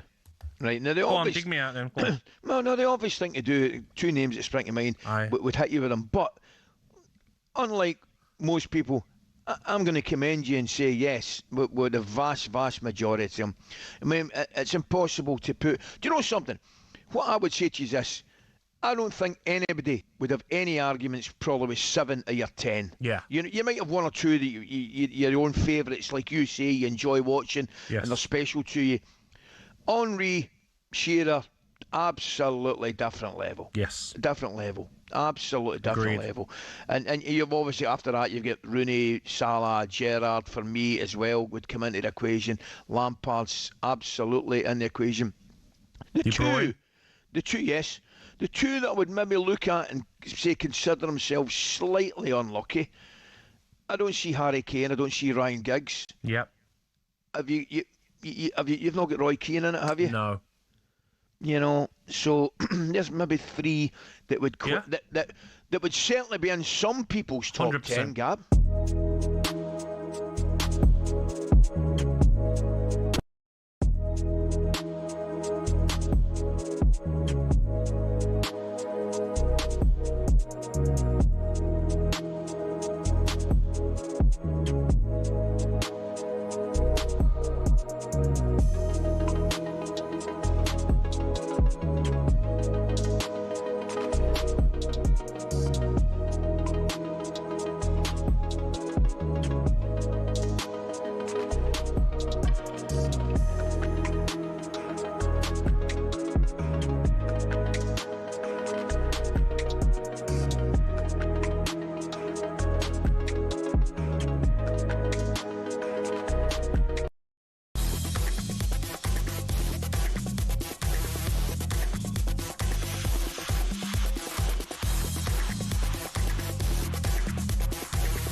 Sometimes you wanna go where everybody knows your name. Last orders, the Tiny Plum Tree. We are in a Tiny Plum Tree. Hi, Charlie, you okay? You want a drink? I'm pleased we've got out of the studio, Max. Can debrief in the pub. Pint of bitter, please. Pint of bitter. Any sort of bitter you want, Max? Or oh yeah, just a sort of 4%er. Oh, yeah. No, you know, it's the afternoon. I like isn't the peach jubal for me, please. Okay, sure. Oh look, Nigel Adley's over there. Hi, Nigel Hello, Adley. Nigel. Welcome. Nice to see you in the pub. Afternoon, guys. How are you? Yeah, very good. Really good. Dr. Nigel. What are you drinking, Nigel? I'd like a pint of Abingdon Bridge, please. Oh, very nice. Yeah, absolutely fine. Very nice. Okay. That is a nice pint. Oh look. Nige. Yeah. Yeah, lovely one. Oh look, Louis the Leicester fan is here too. Hi, Louis. Hello, Louis. Hello, Louis. Hello, Louis. Hello. Hello, Louis. You Hello, okay? mate. All right. Yeah. Welcome to the pub. You okay? Oh, I didn't realise I was in a pub. I'm not actually drinking alcohol at the moment. Oh, right. Okay, if that's fine. You have a soft drink. You can have a J2O. I've got all soft on you. Okay, good stuff. Absolutely fine. Should we give a Lee and Stourbridge is at the jukebox there. He's he's put this on. Put this on. And let this train keep on riding on through. Oh yeah, I like it. Give a dance, Louis. Let's dance. Nigel's got the moves. Look at Nigel's moves. Yeah, really good stuff. There's Nigel dancing. Right. Anyway, we're just in time for pub trivia. Yeah, they have Louis, they have a quiz in it tonight. They've got a quiz in tonight. Do you want to do trivia, Louis? Yeah, that's fine, yeah. You want to do the trivia? Okay, good stuff. Hope you got a pen and paper. Host of the quiz, pub trivia every week, is Jake Bardwadge, host of Not Another Quiz Night back at the Clapham Grand next Friday, April the 3rd. Also doing Saturday Night Live stuff as well. Hey, Jake. Hey, Jake. Hello, how are you? I mean, the world of the pub just keeps getting bigger and better. Oh, yeah, pretty good, eh? There's the first time we entered the pub, there was sort of no one else in there, but you've got sort of a whole world of punters now, which is quite exciting. It's almost like we've put some thought into it this week. We've put some thought into it. Yeah. We've sort of got 6 minutes to do the pub quiz. I think everyone's playing. Right. Have you got a pencil, Nigel? You got a pencil, Nigel? I'm a journalist. I don't have a pencil. Oh. Yeah, okay, fine. Okay, look, he's looking around. Okay, fine. Well, look, Jake, I think Louis wants to do the trivia. I think brings a Nigel, pencil we're to going a play. pub? So there's 4 teams. Well, I mean, normally Jake would pass them around, wouldn't he? It's a quid to enter. I would. I'd go round, make sure everyone's all right, get the pound coins off everyone. But we can do it without a pencil. Easy. Okay, sure. So, okay. Louis, question one. it's a pound. Louis, the Leicester fan, it's £1 to enter. Okay, is that all right? Have you got a pound, Louis? Yeah. Put it in the hat good now. stuff. Put it Oh, it's in the hat. Yeah, Oh, thanks. well done. Thanks so much. In the hat. Good stuff. Okay. Yeah. Well, look, welcome to Jake. You're the trivia guy. I'm just a punter. Well, we've got 3 questions for you guys. They range. We've got various different topics. Up first is film. Okay. Film. Okay. Are you guys film buffs? I like films. I've seen some. Yeah, Cool Runnings is the best one, obviously. Yeah, can we go? Okay, so not a film fan then. That's fine. Okay. I'd like you to see how many of the IMDb's top 250 in their list, the top 5. Which films make the top 5? You get a point for each time you get one that's in the top 5 of IMDb's list of 250 best films ever made. And is this based on finances, or what's it based on? So no, it's not a financial list, Charlie. No. It's so just IMDb. Someone's opinion. Someone's opinions. Yeah. What a bleak quiz it would be if it was all financially based. Well, people don't know anything, do they? So it's like people's opinions are rubbish. Okay, look, Charlie, we don't have time for this. It was the most money. So we've got to write 5 films down. I'd like to write 5 films down. You get a point for every film that is in the top 5 of IMDb's list of the 250 top films ever made. It's basically combined with user reviews, critics' reviews, the IMDb users, basically. I'll give you a clue. The IMDb users tend to be quite blokey, I have to say. Okay. Quite blokey. Okay, fine. Okay, that might be a little bit of a clue of the sort of films. Question 2. Question number 2. Nice and simple. In the history of the Premier League, have there been more teams that end in City or United? City or United in the history of the Premier Can you League? ask the question again? Louis, have you got? Did you hear the question, Louis? Yeah. Nigel, did you hear it? I did, yeah. Okay, can you ask it again, please? One more time for anyone did need it, if you're listening. In the history of the Premier League, have there been more teams ending in City or United? And your final question is a music question. Who is the only person to have had a number 1 in the UK charts in the 50s, the 60s, the 70s, the 80s, and the 90s? In the 1950s, the 1960s, 1970s, 80s, and 90s. Too easy, that one. Too easy. Okay, so does everyone have to swap their papers now? Everyone swap their. I'll swap with you, Louis. Okay, and you swap with Nigel, Charlie. There you go, Okay. mate. This is. Thanks, Thank you, Nigel. buddy. You got Thanks, it, Nigel. Louis. Thanks, Nigel. Right, Love to cheers, Nigel. Cheers, Good stuff. Okay. I have to here we say, go. this is much more seamless than it should be. To be honest, Let's go. Well, it really is. Okay. How do you want us to give the answers then? So we all say an answer? Yeah, or? we'll No, I see. think Jake just gives the answers. Oh, And he okay. just And we went all on top do it on as well. trust. Here we go. Yeah, sure. We'll do it on trust. We'll do it on trust. So, the films. You can give me a little shout if you got any of these. Yeah. The films that would have got you a point. You get a point if you got The Shawshank Redemption. Oh, damn it. That's number one spot. A point if you got The Godfather or The Godfather Part 2. Oh, what have you got? Part Both? two, yes. I put both down. Very good. 2 points for you, Charlie. 2 points. Yeah. Well, Well done, Louis. Well done, Louis. Well done, Louis. Yeah. Okay. The Dark Knight's in the mix, in at number 3. What? It's one of the best Dark films Knight's ever. in there. I know. That's why I said be cautious about the IMDb, Louis, guys. Star Wars isn't. The Dark Knight, that's What about Batman. Kramer versus Kramer? Oh, That's not in there. They're not in there. I'm so sorry. Any more? I'm so sorry. Even the Emoji Movie didn't make it either. Oh, It's a travesty. Any more? Lego? Lego Movie, it's not in there. No. The real quiz is the ones that aren't in there that should have been. Yeah, That's the real quiz. What's the last one, Jake? You also get a point if you put 12 Angry Men, and we've got 5 on here. But yeah, 12 Angry Men. Any notable mentions? Other notable mentions you should have thought should have been in there? Goodfellas. Goodfellas. Paddington. Potentially. I wrote as well. Yeah. Paddington And- 2. Yeah. I got Robin Hood, Jaws. Prince of Thieves, of course. I put Jaws, but of course Robin Hood, Prince of Thieves is the best. Okay, we've got to rattle through two. Okay. And then- please, Jake. Well, Here I've we got go. 2 points there. I'm on 2 points. Okay, well done. Okay. Very good. I then asked question you, two. in the history of the Premier League, teams ending in City or United. Teams ending in United or City, it's City. I've It's got City. City. I 10 wrote to City. 6. I wrote City. I've Oh, got see. City, Yes. being a Leicester You got City City. fan. Yeah, Nigel, what have you got? Of course, the I've Leicester got City. City, yeah. Oh, we all got Okay. City. Lovely stuff. Okay. I'm on 3. Points all now. round. Question three. Question And then three. finally, I asked who had a number one hit in all of those 5 decades. Who shouted easy? Someone shouted Too easy. Cliff Richard. Cliff Richard. Cliff Richard, you're spot on. You are spot Oh, I on. said Elvis It is Presley. Cliff Richard. You said Elvis said Presley. Elvis. Not a bad shout, Nigel. Okay. Louis, how many points did you get, Louis? So I got one for The Godfather, Yeah. Yeah. one for City, being a Leicester City Yeah. fan, 3 to get ready. and 3 Cliff Richard. Well done. Because, 3 points. That's One not of my bad. colleagues, one of my Yeah. colleagues used to be the founder of the Cliff Richard fan club. Wow. Congratulations. Okay. Very well done. Are they still in business? No, they got sacked for that. They got sacked. Oh, God. What a joke. I got 3. What a Nigel, sad- what'd you get? What'd you get, Nigel? I got City and I got the Shawshank Redemption, so I got 2. Okay, 2. Two. I got 3. You got Two. 4, Charlie. I didn't got you? 4, yeah. I won the quiz this week. Okay. Oh, Okay, good quiz. Charlie Baker. There we are. Hey, Well thanks, done. Jake. Thanks, Jake. Congratulations, Charlie. Thank you very much. Thanks, Well done, everyone. Thank you. Thank you, Cheers, Nigel. guys. See you on Saturday. thank- See you Saturday. Thank Love you, to- Louis. love to Nigel. Good stuff, Louis. Thank you, pal. Thanks, Louis. Good stuff. Yeah, Enjoy well, your I enjoyed pint. that. All right, I like my pint. Drive is next. People are all the same. You wanna go where everybody knows your name.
French club Lens have described PSG's request to postpone their top-of-the-table Ligue 1 clash as troubling because it would mean bowing, quotes, to the demands of the most powerful. The French FA have received another request from PSG to postpone their clash against Lens to help with more preparation for their Champions League quarter-final tie against Liverpool. We know that PSG successfully requested to have their game against Nantes before the Chelsea game postponed. So we know this happens, but Lens are saying not so fast. So the basic question here is, will the French bow to favouritism? Eric Beale